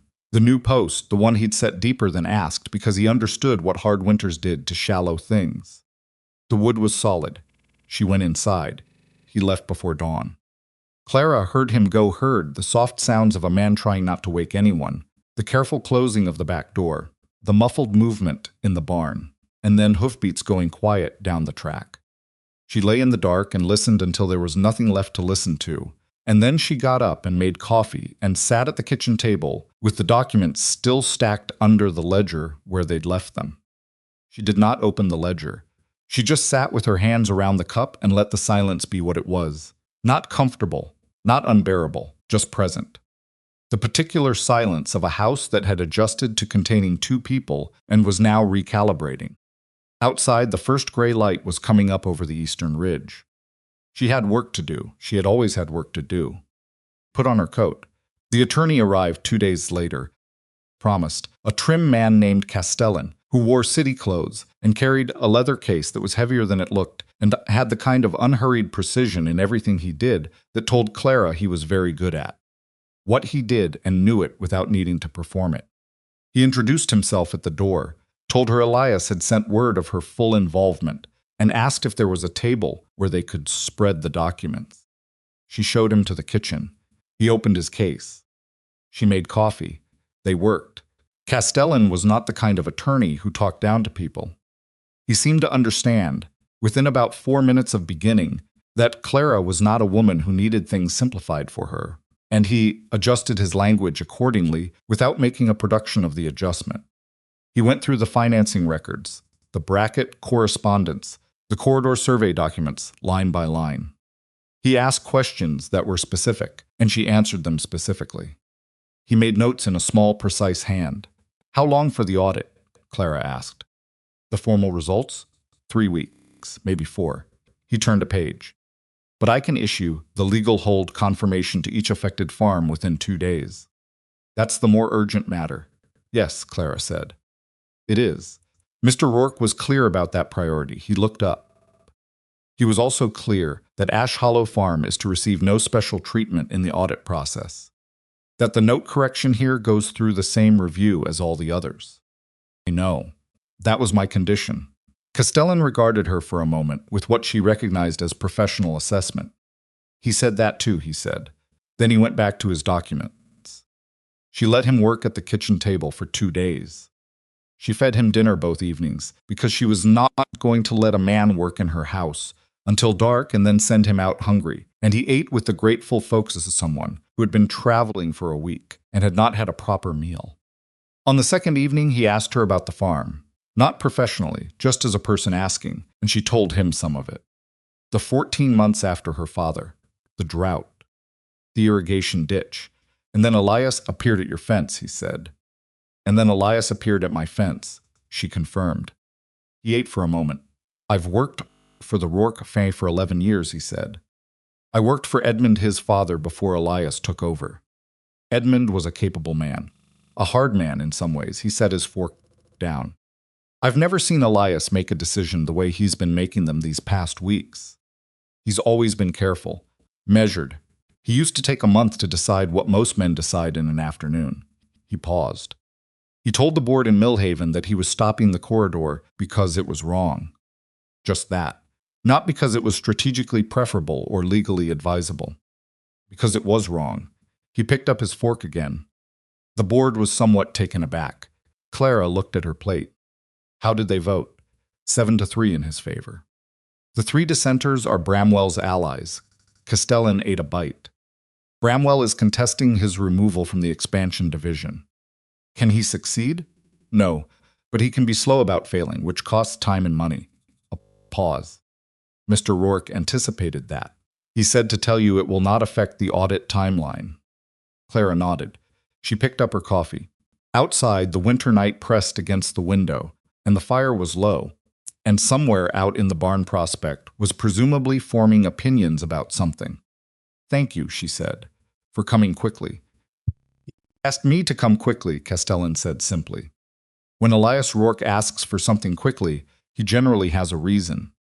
He left the next morning with his leather case and his precise notes, and a list of every farmhand in the valley that needed the whole documentation delivered, which he had organized by urgency of situation, with the Kemper farm first and the Alvarez family second. The weeks that followed had a strange quality, the quality of a situation that had been moving fast for a long time and was now moving in ways you couldn't directly see. The audit was happening. Legal processes were proceeding. Brackett had gone quiet, which was worse in some ways than when he'd been loud, because his silences tended to precede specific actions. And Elias was in Millhaven dealing with a board of men who had made significant financial commitments to a plan he was now dismantling, and Clara was here with the farm and the cold and prospect. She got a letter every 5 days, regular as the postwriter's schedule allowed. The letters were not love letters. She would not have known what to do with love letters, and she suspected he understood that. There were letters about what was happening, the audit findings, the board proceedings, what Bramwell had attempted and how it had been answered, which farms had had their notes corrected, and what the legitimate principal amounts were. Factual, detailed, the kind of letters that treated her as someone who needed and could use real information. At the bottom of each one, after the last piece of business, was 1 or 2 sentences that were different from the rest. Not flowery, not rehearsed, just something he'd apparently felt the need to say. The first one said, "The hay in the upper loft, make sure you check the south corner bales. When I stacked them in November, I noticed the corner gets damp. Check for mold." The second one said, "I keep thinking about the frost night. 4 in the morning, and you came out without a word of complaint. I don't think I told you clearly enough at the time what that meant." The third one said, "Bramwell said something today about how I'd lost my perspective. I've been thinking about that. I think what I lost is the ability to mistake distance for clarity. I'm not sure that's a loss." Clara read each letter at the kitchen table with her coffee. She folded them when she was done and put them in the ledger, which was the most secure thing she had, and she didn't reread them. But she didn't throw them away. She wrote back. Her letters were shorter than his. She had a farm to run and less patience for sitting with a pen, but she answered what he'd asked, told him what the audit attorney had confirmed, relayed Doris Kemper's message that the Henderson family had formally received their corrected note and that Doris herself had cried, which Doris would probably be annoyed at Clara for including, but it was true, and Clara included true things. At the bottom of her third letter she wrote, "The south corner bales were fine. You worried for nothing, but I checked." 2 weeks into his absence, Brackett made his move. She found out from Hector Gaines, who sent his son out to Ash Hollow on a gray Tuesday morning, with a note that said only, "Brackett's called a town meeting for Thursday. Says it's about land values and the railroad. Thought you should know." Clara read the note twice. Then she saddled the mare and rode to the Kemper farm. Doris Kemper came to the door, with her arms crossed against the cold. She'd read the same note word traveled in Copper Ridge, especially the kind of word Brackett wanted to travel. "What's he doing?" Doris asked. "He's trying to get in front of the audit," Clara said. Before the official results come out, he wants to set the public narrative. If he can get the town talking about land values and railroad benefits, he can make the audit look like an attack on prosperity rather than a correction of fraud. Doris looked at her. "You sound like you've thought about this a lot," she said. "I've been married to a man who runs a company for 4 months," Clara said. "You learn how the thinking works." They rode together to the Henderson place, and then to the Alvarez family, and then to 2 other farms whose notes were under review. And by evening, there were 7 women and 4 men sitting in Doris Kemper's front room, with their coats still on, because the fire was not keeping up with the crowd. Clara did not plan to make a speech. She never planned speeches. She found them unreliable, the kind of thing that sounded better in your head than in the room. She just told them what she knew about the Thursday meeting, and what she thought Brackett intended, and what she thought they should do about it, which was show up. "All of us?" someone asked. "All of us," Clara said. "He wants to control who's in the room and what story gets told. The answer to that is making sure the people who know the real story are in the room." The Alvarez family's son, the one with the bad leg, whose name was Marco, and who was maybe 22, and had been quietly furious about all of this for months, leaned forward from his chair. "What about the audit?" he said. "Do we have anything we can bring? Evidence we can show?" Castellan sent written summaries to each affected family, Clara said. "Bring yours. It's a legal document. Brackett will dispute it. He can dispute whatever he wants. He can't dispute his own signature on the financing agreement." She looked around the room, the tired faces, the cautious hope that was working hard to stay cautious, because these people had been disappointed before and knew what disappointment cost. "The audit isn't finished, but what's already been confirmed is enough. The fraudulent interest additions are documented. The timeline of pressure against your farms is documented. We don't need the final report to tell the truth Thursday." Marco looked at his mother. His mother looked at Clara. "You'll be there?" Marco asked. "I'll be there," Clara said. She rode home in the dark and wrote a short letter to Elias that said, "Brackett is calling a town meeting Thursday. I'm handling it. You don't need to come back early. Do what you need to do there." She sent it with the Morning Post. His reply came the following afternoon, which meant he'd gotten hers and turned it around immediately. It said, "I trust your judgment. I have trusted your judgment longer than you've known my name. Tell me what happens." And then at the bottom, Clara. "Careful. Brackett has less to lose now than he did before, which makes him more dangerous, not less." She read that last part twice. Then she put the letter in the ledger and went to do the evening chores. Thursday came cold and dry. That high blue sky over Copper Ridge that Elias had predicted weeks ago would not bring rain. Clara dressed in the gray wool dress, the one from the funeral, the one from the wedding, because it was her good dress, and she was not going to walk into a room where Brackett was trying to rewrite the truth in plain cotton. She drove the wagon. Doris Kemper was already at the meeting hall when she arrived, standing outside with Marco Alvarez and 2 of the Henderson boys. They went in together. The hall was full. Brackett was at the front, and to his credit, he had not underestimated the room. He had brought a man with him, someone from the county seat, well-dressed and official-looking, who turned out to be a land assessor Brackett had apparently arranged in advance. The assessor had maps. Brackett had papers. He stood at the front of the room, with the particular comfort of a man who had arranged the furniture and expected to control who sat in it. He saw Clara. Something moved behind his eyes. Not fear. Brackett didn't do fear, or at least didn't do it visibly. Something more like recalculation. He started talking. He talked about railroad development and land values, and the prosperity that came to communities that embraced progress. He talked about the challenges of managing bank risk in an uncertain economic climate. He talked about the county's need for investment, and the way certain disruptions, he used that word carefully, certain disruptions could threaten the financial stability that families in this valley depended on. He was good at it. Clara had to give him that. He was measured and reasonable and knowledgeable, and he looked like a man explaining something important for the benefit of everyone in the room. He was about 12 minutes in when Clara stood up. The room went quiet. "Mr. Brackett," she said. He looked at her with the expression he'd had behind his bank counter 6 months ago, the quiet finality of a closing door. "Mrs. Wrenford," he said, "we can take questions at the end." I have a document, she said. Not a question. She held it up. The copy Castellan had prepared for her, the financing agreement with Brackett's signature, and the Rourke Continental letterhead. This is the agreement between your bank and Rourke Continental Holdings that gave Rourke Company direction over the timing of your loan collections. The same agreement that authorized you to add interest charges above the contracted rate when borrowers fell behind on artificially accelerated schedules. The room was very still. Brackett's voice stayed even. That document is subject to your signature is on page 3, Clara said.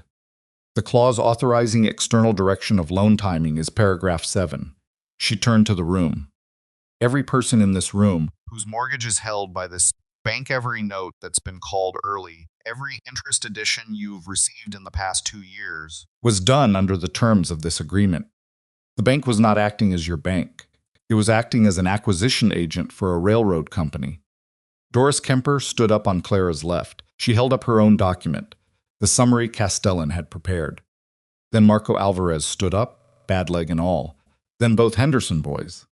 Then 2 more families Clara hadn't expected, people who had been quietly sitting in the back with their own documents from Castellan's office, people she hadn't known were coming. The room was not a mob. It was not shouting. It was something more deliberate than that, people standing up, one after another, holding pieces of paper that said in legal language what had been done to them. Brackett looked at the room. The man from the county seat looked at his maps. These documents, Brackett said, and his voice had found a different register, still controlled, but thinner at the edges. These are being presented without context. The audit process is incomplete. The audit has confirmed the fraudulent interest additions, Clara said. The final report isn't finished, but the confirmed findings have been issued to each affected family. What you see in this room is that documentation. Rourke Continental is a private company involved in a private legal matter that has nothing to do with mines. My father's land has everything to do with it, Marco Alvarez said. His voice was not loud, but it was very clear. Your bank called our note 8 months early. Your bank added 40% interest on top of the contracted rate. Your bank told us it was standard adjustment. He held up his document. It was not standard. It was directed. Brackett looked at him. Marco looked back. Clara sat down, because she'd said what needed saying, and the room would do the rest of its work without her standing in the middle of it. The meeting did not end cleanly. Meetings like that never did. Brackett did not break down or confess or make a dramatic exit. He continued, for another 20 minutes, to defend, redirect, and qualify in the practiced language of a man who knew how to make complexity serve delay. He was good at it. He would probably still be good at it in front of a judge for a while. But the room had heard what it had heard, and the room was not the same room that had come in. Hector Gaines left with a copy of Clara's document. The county assessor folded his maps very carefully and said he would need to review several things and left without making eye contact with Brackett. Doris Kemper caught Clara's arm on the way out. He's not done, she said. He'll find another angle. He will, Clara agreed. But the audit will be done first. She looked at her. And he knows it. She drove home in the early dark. Cold was settling in properly now, the deep December cold that had weight to it, and Prospect walked with his usual unhurried conviction, and she let him, because the mayor needed rest and she needed to think. She thought about the room, about people standing up one by one with papers in their hands, about Marco Alvarez and his bad leg and his very clear voice, about the particular look on Brackett's face when he understood that the story he'd come to tell was not the only story in the room. She also thought about what Brackett still had left to do. He was right that the audit was incomplete. He was right that legal processes could be slowed, contested, dragged into complications that cost time and money and the specific energy of people who didn't have a lot of either. He was not done, but neither was she. She put the mayor up, checked on Prospect, went inside, and wrote a long letter to Castellan in Millhaven, detailing everything that had happened at the meeting, the documents presented, the county assessor's presence, Brackett's specific lines of argument so that the audit team could anticipate what he was likely to claim and prepare for it.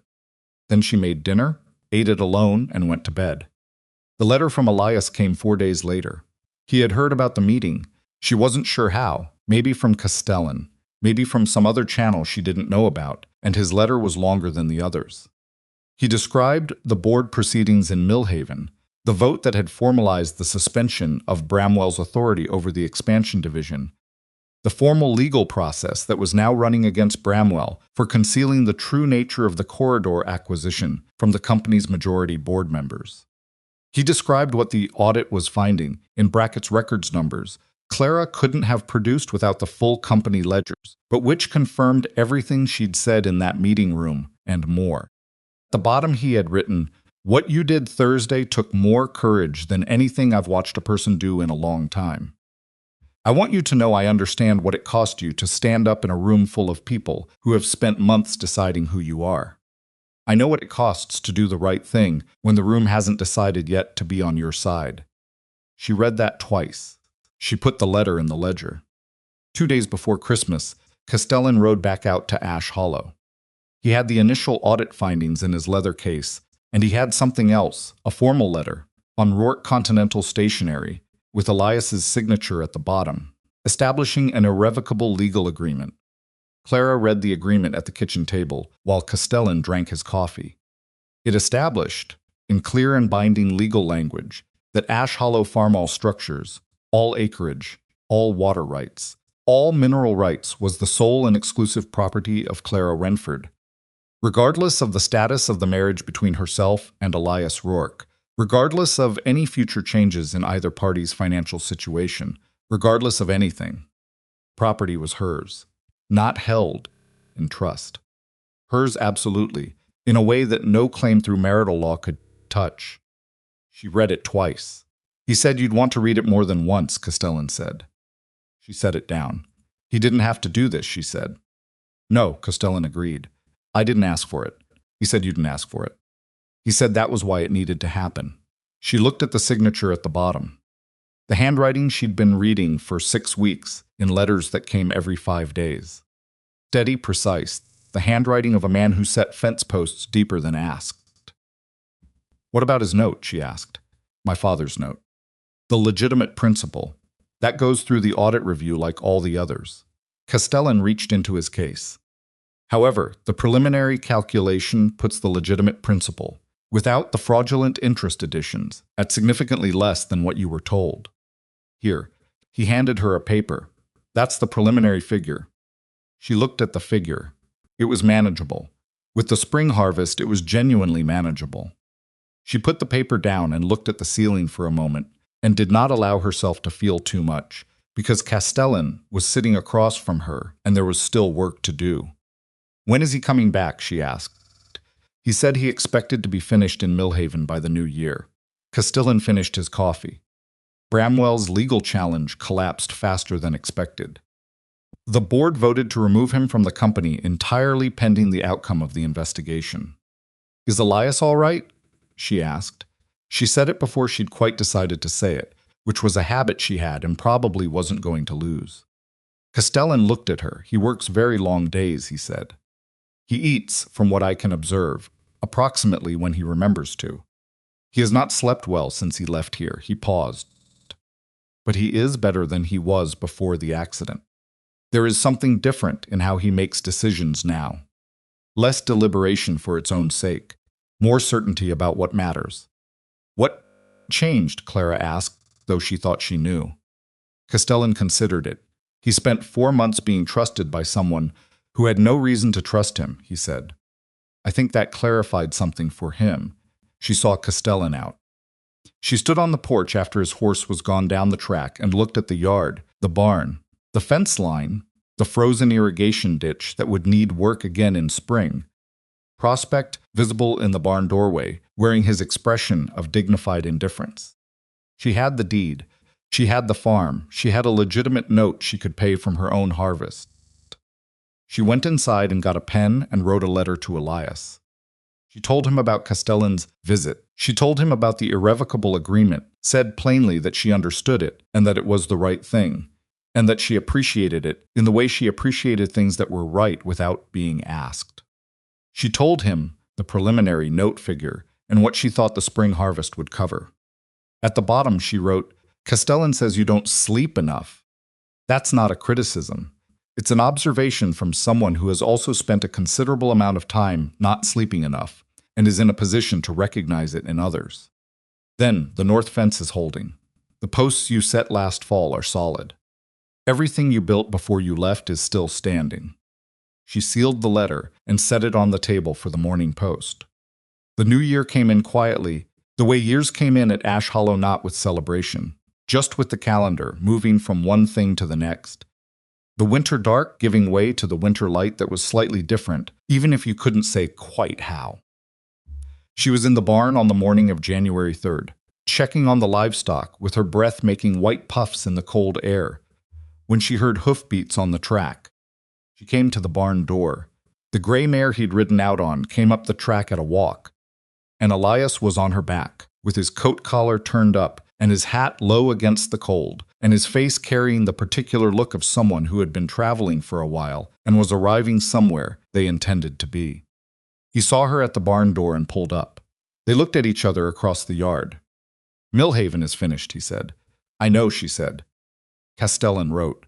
"I know," he wrote. He got down from the mare. He looked tired, genuinely tired, the bone-deep tiredness she recognized from her own mirror on the bad months. But he was also, underneath that, steady in a way he hadn't always been. "I should have sent word I was coming today. I didn't know exactly when I'd get in." "The mare needs water," Clara said. "Yes." She stepped back from the barn door to make room. He led the mare in. She got the water. Prospect regarded Elias's return with the expression of a creature who had formed no particular attachment and wished this to be understood. "How is everything?" Elias asked, working the saddle loose. The south fence lost another post in the last wind. The hay held through December. Doris Kemper's note was corrected and she has a payment plan in place. Clara handed him the water bucket. "The Alvarez family's son Marco has started coming by twice a week to help with the heavier work. I pay him from the egg money, which is not a lot, but he says it's enough for now." "Good." He lifted the saddle off. "I'm glad." Brackett made 2 more legal attempts to contest the hold order, she said. Both were denied. Castellan says the evidence is too complete. "Yes. He set the saddle on the rail. He'll likely lose his bank charter in the spring. Territorial Board of Finance is involved now." "Good," Clara said with a specific satisfaction she didn't bother to soften. Elias turned around. He was standing 6 feet away from her in the cold barn, with his coat dusty from the road, and his face carrying everything the past 6 weeks had been: the board meetings, the legal proceedings, the long days Castellan had mentioned, the letters written by lamplight at a desk somewhere in Millhaven. "Clara," he said. She looked at him. "I know I have more to do," he said. I'm not standing here expecting anything because I came back. I know it doesn't work like that." "No," she said. "It doesn't. I just want to—" He stopped. He looked at the barn wall, which was not particularly interesting, and then looked back at her. "I want to keep working. Here. On all of it." He said it simply, without flourish, the same way he'd said "afraid" in her kitchen weeks ago. "If you'll let me." She looked at him for a long time. He had fixed her fence. He had cleared her irrigation ditch. He had sat across from her at 3 in the morning when the frost was killing her crops and not complained once. He had in the street of Copper Ridge and told the truth about himself in front of everyone who had spent months deciding who she was. He had put her farm in a legal document that no fortune could touch. He had written her letters that said, "Check the south corner bales, and I've been thinking about the frost night, and I trust your judgment longer than you've known my name." And he had also lied to her for 4 months and stood beside her in front of a town clerk and said a name that wasn't his and let her make permanent promises without the information she needed. Both of those things were true. Both of them were going to stay true. "You'll sleep in the house," she said, "not the barn." Something in his face shifted, not relief. Exactly. Something quieter than relief. Something that had been holding itself carefully and was now allowed to put down a small portion of its weight. "All right," he said, "and you'll show me every company document involving this valley. Every decision that affects this land. I'm not going to be managed. Not by you, not by anyone. I know. And the note, when the audit finalizes, I pay it myself. The last dollar comes from this farm's harvest. That doesn't change. That doesn't change, he agreed. It never changed. Clara picked up the water bucket. Dinner's at 6, she said. You can start on the south fence post tomorrow. She walked out of the barn and back toward the house, and behind her she heard him talking quietly to the gray mare. Not words she could make out, just the sound of a man speaking to an animal after a long journey, the particular tone of someone who had arrived somewhere and was starting to believe it. She went inside and put more wood on the fire. He fixed the south fence post the next morning. Clara watched him from the kitchen window while she made breakfast. Not watching in a way that meant anything particular, just the way you watch someone working in your yard when you'd gotten used to the particular shape of how they moved. He dug the hole deeper than the old one, same as always. Set the post, checked the plumb, tamped the earth in careful layers. It took him an hour in the cold January ground, and he didn't rush any part of it. When he came in, his hands were red from the cold, and there was dirt on his coat. Put a plate in front of him without being asked. Thank you, he said. The post needed doing, she said. They had breakfast. They talked about the South Field's condition and what the spring planting schedule would need to account for, and whether the irrigation ditch was going to need the same clearing as last year, or whether the work Elias had done on the inlet had solved the root problem. Normal things, farm things, the kind of conversation that had a shape of its own now, worn smooth by months of repetition, and fitted itself naturally back into place after 6 weeks of absence. It was not fixed. Clara knew that, and she thought he knew it, in the way two people know something without needing to announce it. The broken thing was still broken. It was just that broken things didn't prevent breakfast, and they didn't prevent fence posts, and they didn't prevent the ordinary work of days that needed doing, regardless. She was willing to find out what came after the ordinary work of days. The audit results arrived in full at the end of January. Castellan wrote out with the final report on a Tuesday a document that was, by the standards of legal paperwork, remarkably readable, because Castellan had taken the trouble to organize it in a way that the people most affected by it could actually understand. He sat at the kitchen table with both of them and went through it section by section. The fraudulent interest additions were confirmed across 11 farm accounts. The total amount of money extracted from Valley families through brackets manipulated lending, above and beyond any legitimate principal and interest, was a figure that made Clara's jaw tighten when she heard it. Not because she was surprised, but because seeing it as a total, all in one place, was different from understanding it abstractly.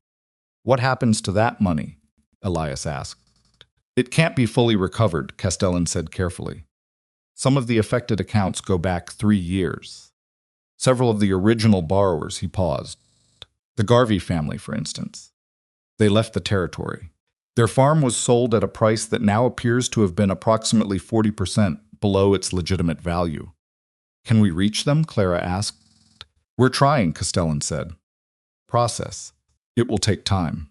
Clara thought about the Garvey family loading their wagon east with their faces gone somewhere inside. She thought about the 40%.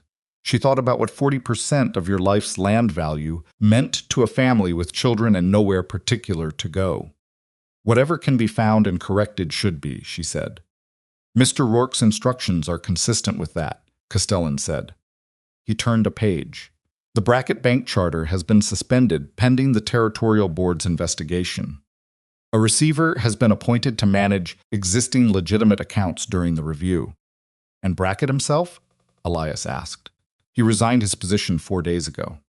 Whether criminal charges follow depends on the territorial prosecutor's determination.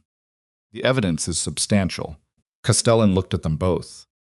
I would not be surprised.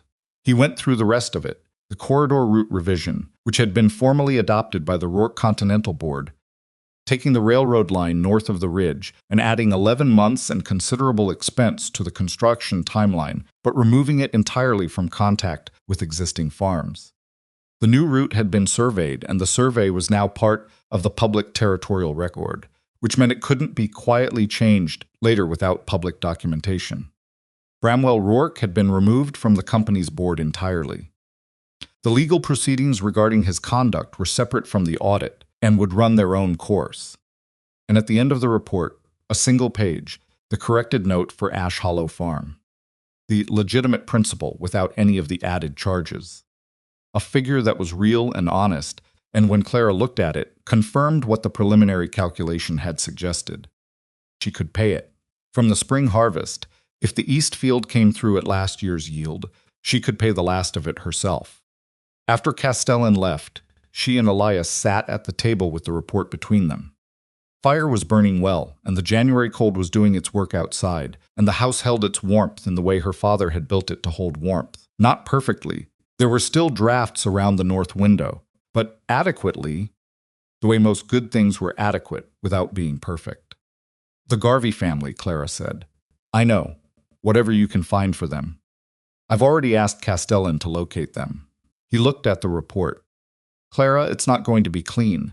Some of what was taken can't be given back. The years aren't returnable. I know that, she said. Do what can be done. He nodded. She looked at the corrected note figure on the last page. 8 months, she said.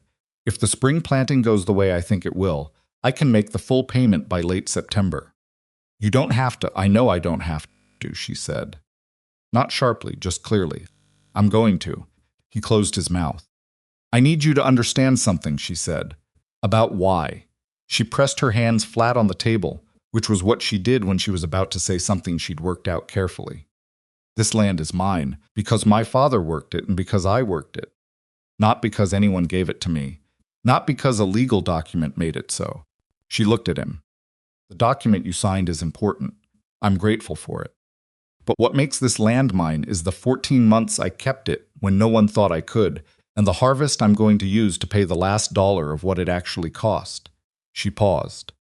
Do you understand the difference? He looked at her for a long moment. Yes, he said. I understand the difference. Good, she said. And then, because the moment called for it and she was done, holding everything at a careful distance, I'm not angry with you anymore. I want you to know that.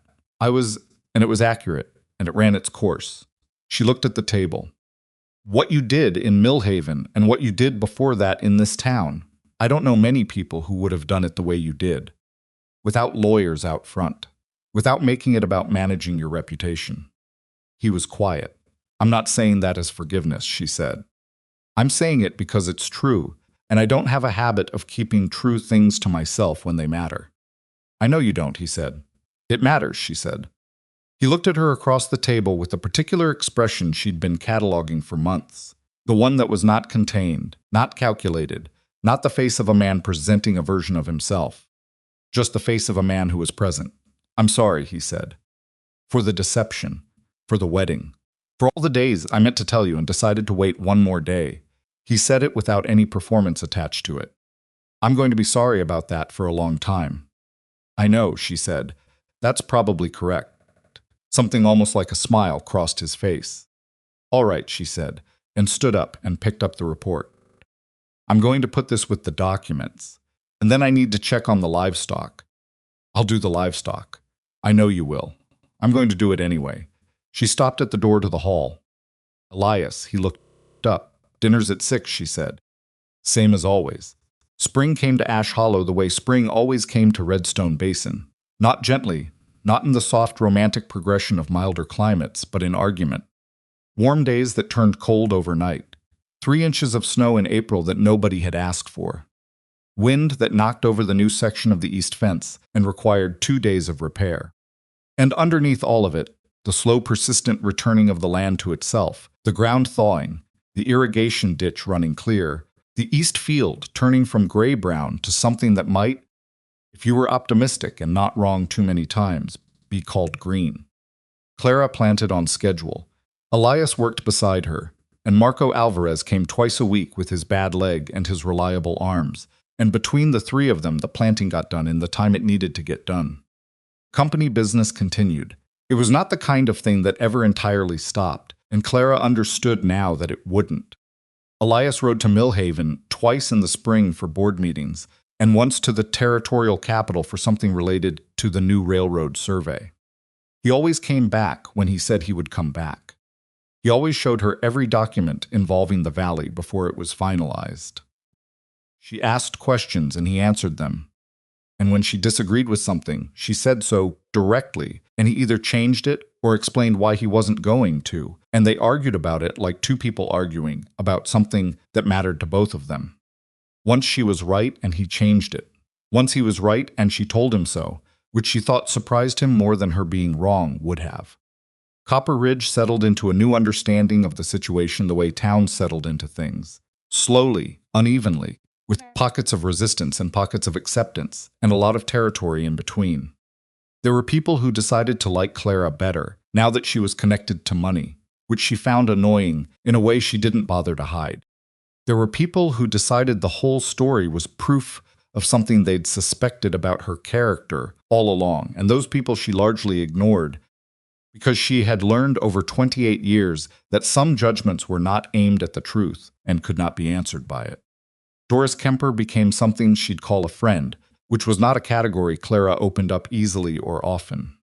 They drank coffee at each other's tables and talked about the farm work and about the audit and about Doris's daughters and Clara's father, and neither of them made it more than it was, which was exactly why it worked.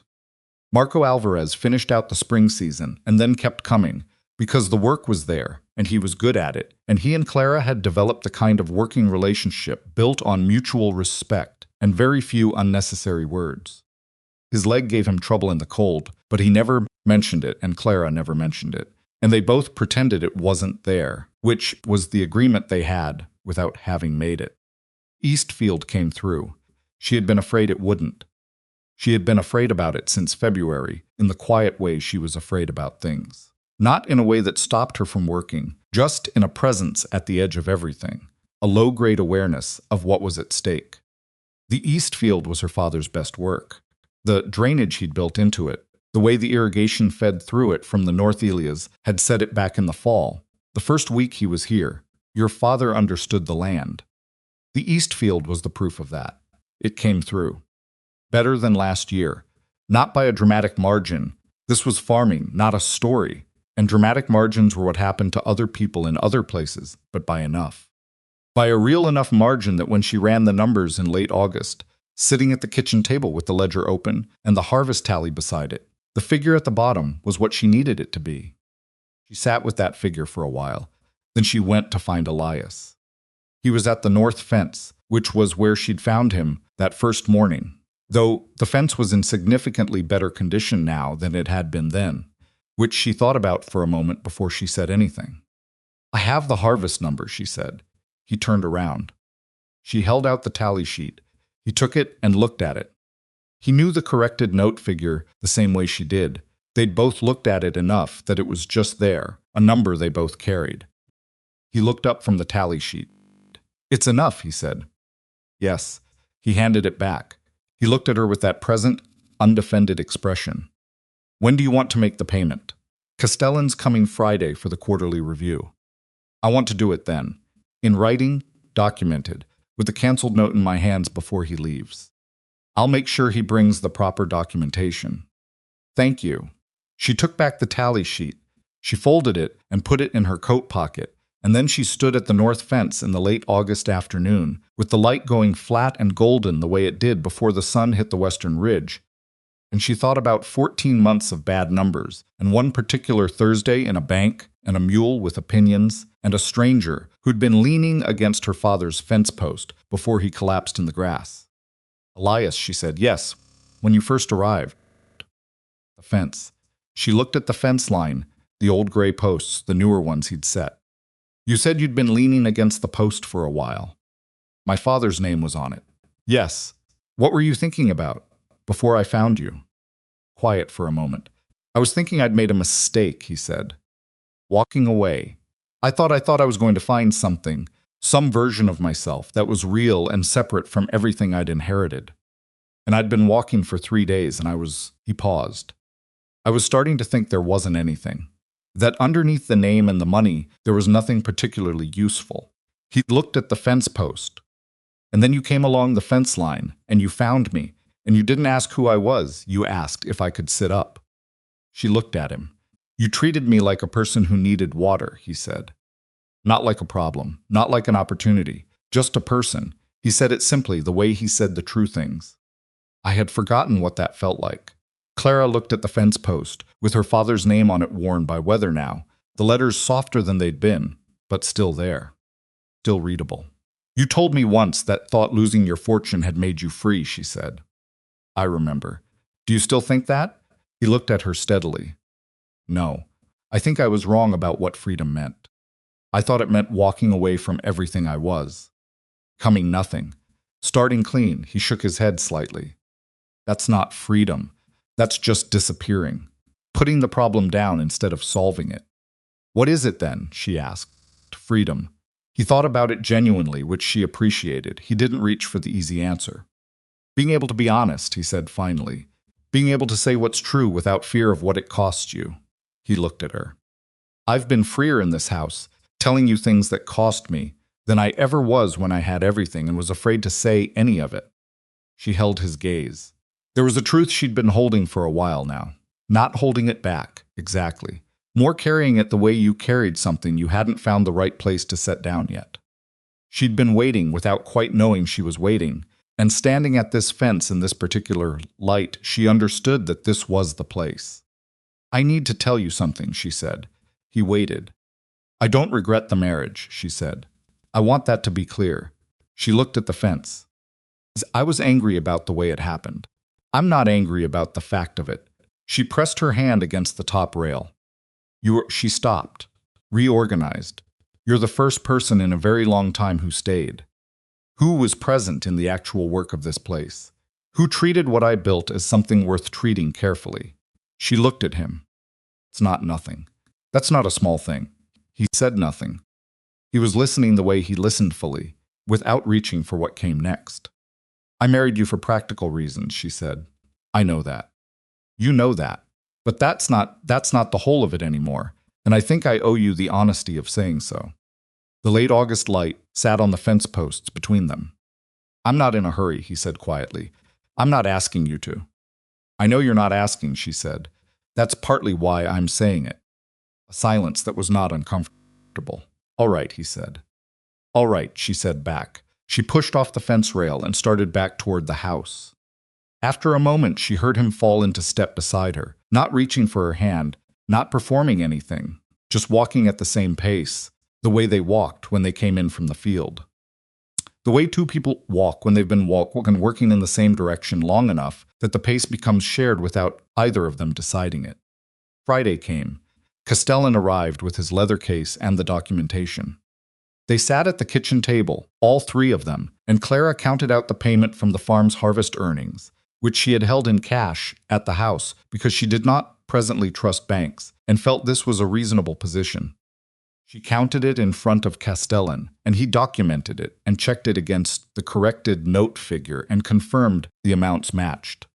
Then he took out the note itself, her father's signature at the bottom, the original date, the original terms, and he marked it paid in full in the formal manner with the date and his witness signature, and he handed it across the table to Clara.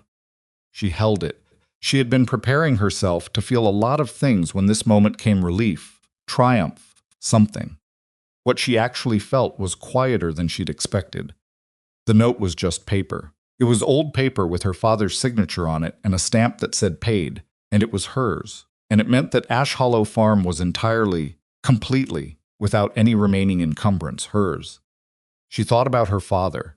She thought about the fence, post by post, and the drainage in the east field, and the irrigation work that had protected the soil temperature through the first killing frost.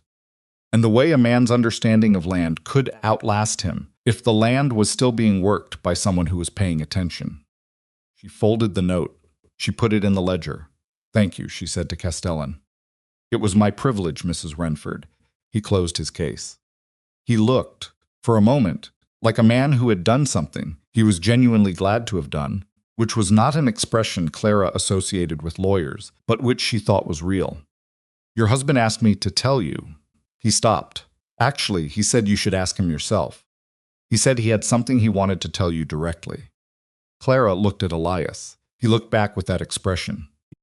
After Castellan left, they were alone in the kitchen, and the house was very quiet in the way it was quiet on days when the wind wasn't up, and the afternoon light came through the window at an angle that fell across the ledger on the table. What did you want to tell me? She asked. He reached into his coat pocket. He set something on the table between them, a piece of paper folded once. She opened it. It was a legal document, short, maybe 8 lines. She read it. It was an amendment to the irrevocable agreement he'd signed in December. The amendment established that the agreement's terms extended to any future children of the marriage, that Ash Hollow farm, and the specific protections around Clara's ownership of it would be preserved in those terms regardless of any future inheritance claim through Rourke Continental. She read it twice. You didn't have to do this, she said. I know. We haven't, she stopped. I know, he said again. It's not, he looked at the paper. It's not a presumption. It's just something I wanted to be done, before anything else. So you knew it was there. She looked at the document. She thought about what it meant to plan for a future that was not yet certain to set the fence posts deep before you knew what winter was coming, because you understood what hard winters did to shallow things. Folded the document. She put it in the ledger next to the canceled note. Come on, she said. The south field needs checking before dark. They went out together. The south field was fine. The fence posts were solid. The irrigation inlet was clear and the water was moving through the way Elias had fixed it to move the first week he was here. When he was a stranger, she didn't trust and fed anyway, because she was not the kind of woman who walked away from someone who needed water. They walked the fence line as the light went down, not in any hurry, not performing a task exactly, just doing the thing that needed to be done while the daylight lasted. She could feel the harvest in the ground around her, not what had been taken, what was already there and waiting.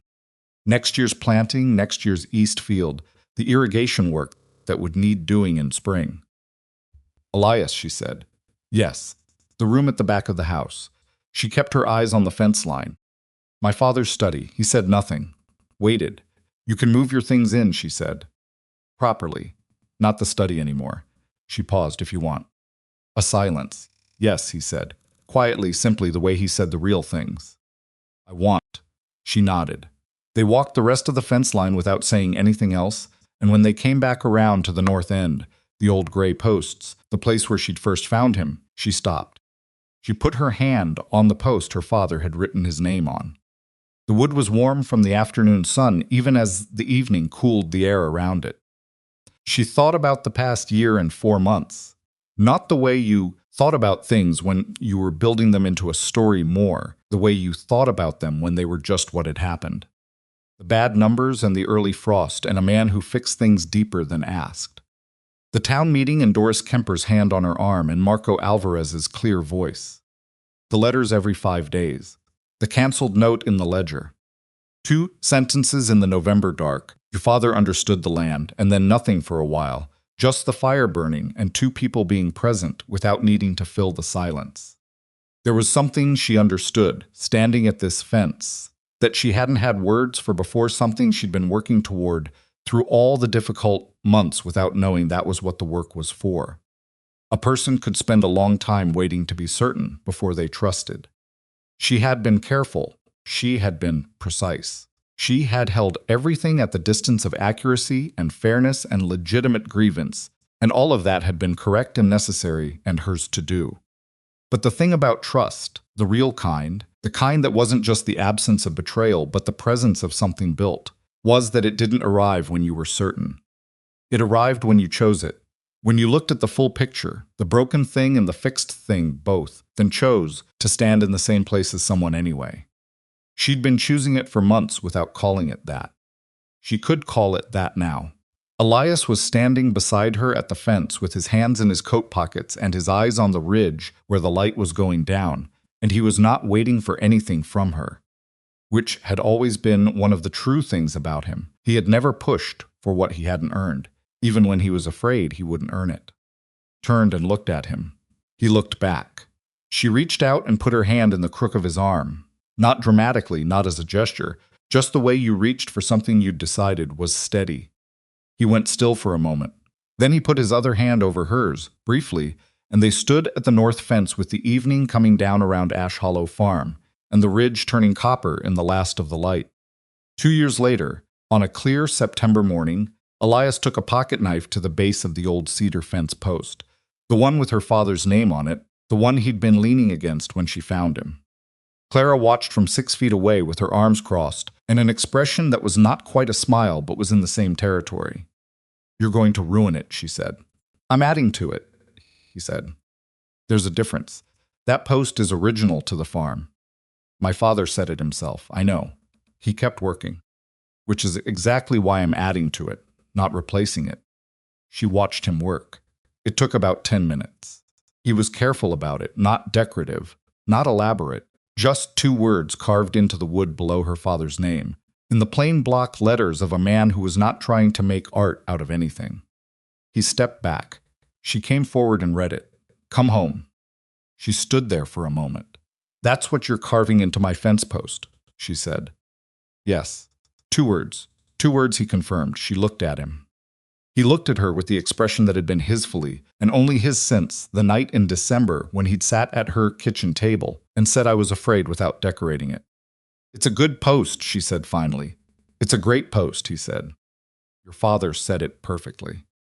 She turned and walked back toward the house, and she heard him fall into step behind her. The familiar pace, the comfortable weight of someone who moved through the same ground you moved through and had learned the way it lay. The farm went on.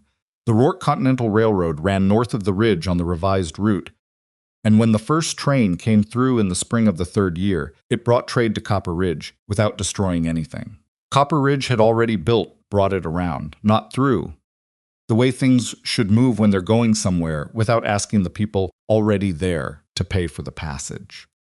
Brackett was convicted on 4 counts of fraudulent lending.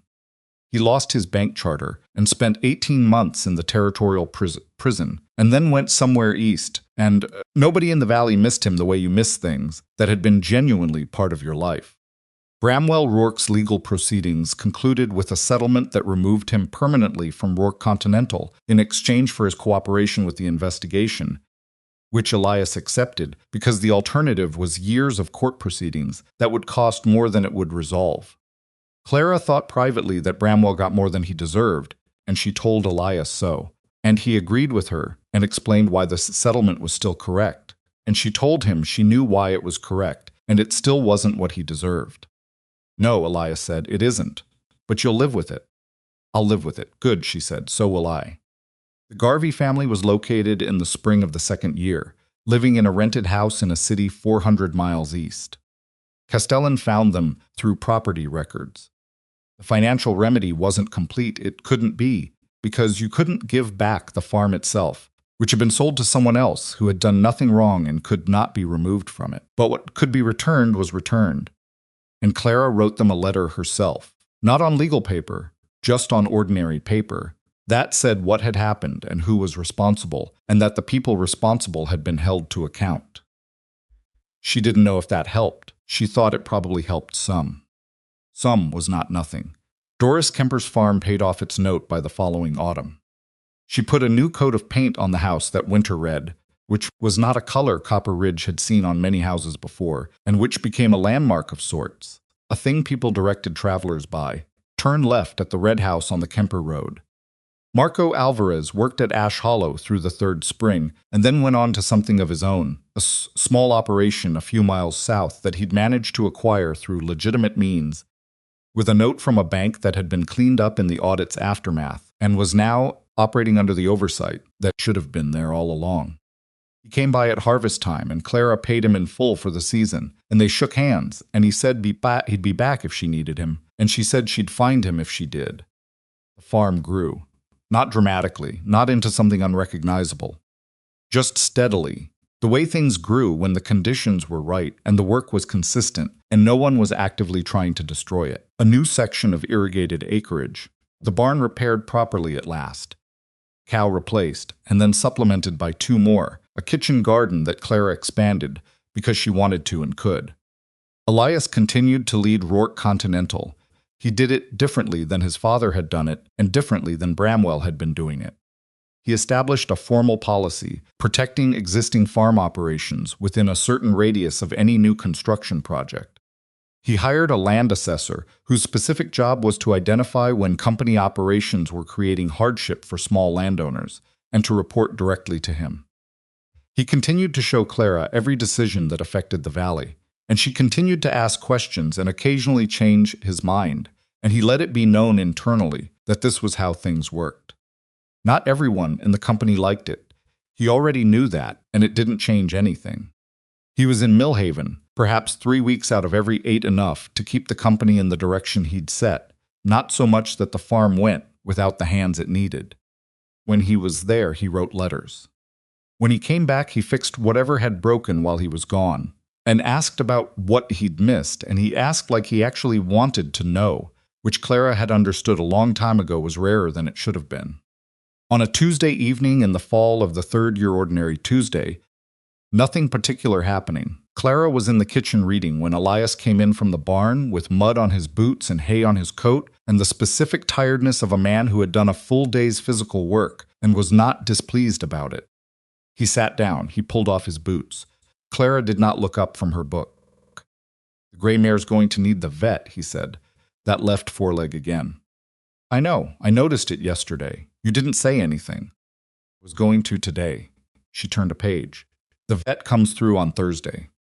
I'll catch him on the road." He leaned his boots against the wall. He looked at her across the room, the lamp between them, the book in her hands, the ordinary Tuesday kitchen. "Clara." She looked up. "Are you happy?" he said. Just that. Not performed, not anxious. Just a man asking a woman a direct question at the end of a regular day. She considered it seriously, the way he'd asked it seriously. She thought about the farm, about the canceled note in the ledger, and the fence post at the north end, and the east field that had come through 2 years running, and the south field that was giving her ideas for next season. She thought about Doris Kemper's red house, and Marco's operation to the south, and Castellan's latest letter about the railroad's 3rd year report. She thought about a man who had appeared at her fence line and fixed things deeper than asked, and told her the truth when it cost him and carved 2 words into an old cedar post, because he thought they needed to be there. She thought about what she knew now that she hadn't known at 28, that trust wasn't something you received from someone who deserved it. It was something you built with someone who was trying to deserve it. That the distance between what a person was and what they were capable of becoming was the only territory that ever really mattered. That you could be angry and also grateful. That broken things could hold weight if they healed along the right lines. "Yes," she said. "I am." He looked at her. "Good," he said. He got up to wash his hands for dinner, and she went back to her book, and the kitchen held them both the way it had learned to hold them, with room for the silence and room for the work, and room for the small, ordinary moments that were, in the end, the thing a life was actually made of. Outside, the fall dark came down over Ash Hollow Farm. The north fence held its line across the ridge, the old gray posts and the newer ones among them, and at the base of the oldest post, the 2 carved words sat in the wood the way they'd sit for as long as the post stood.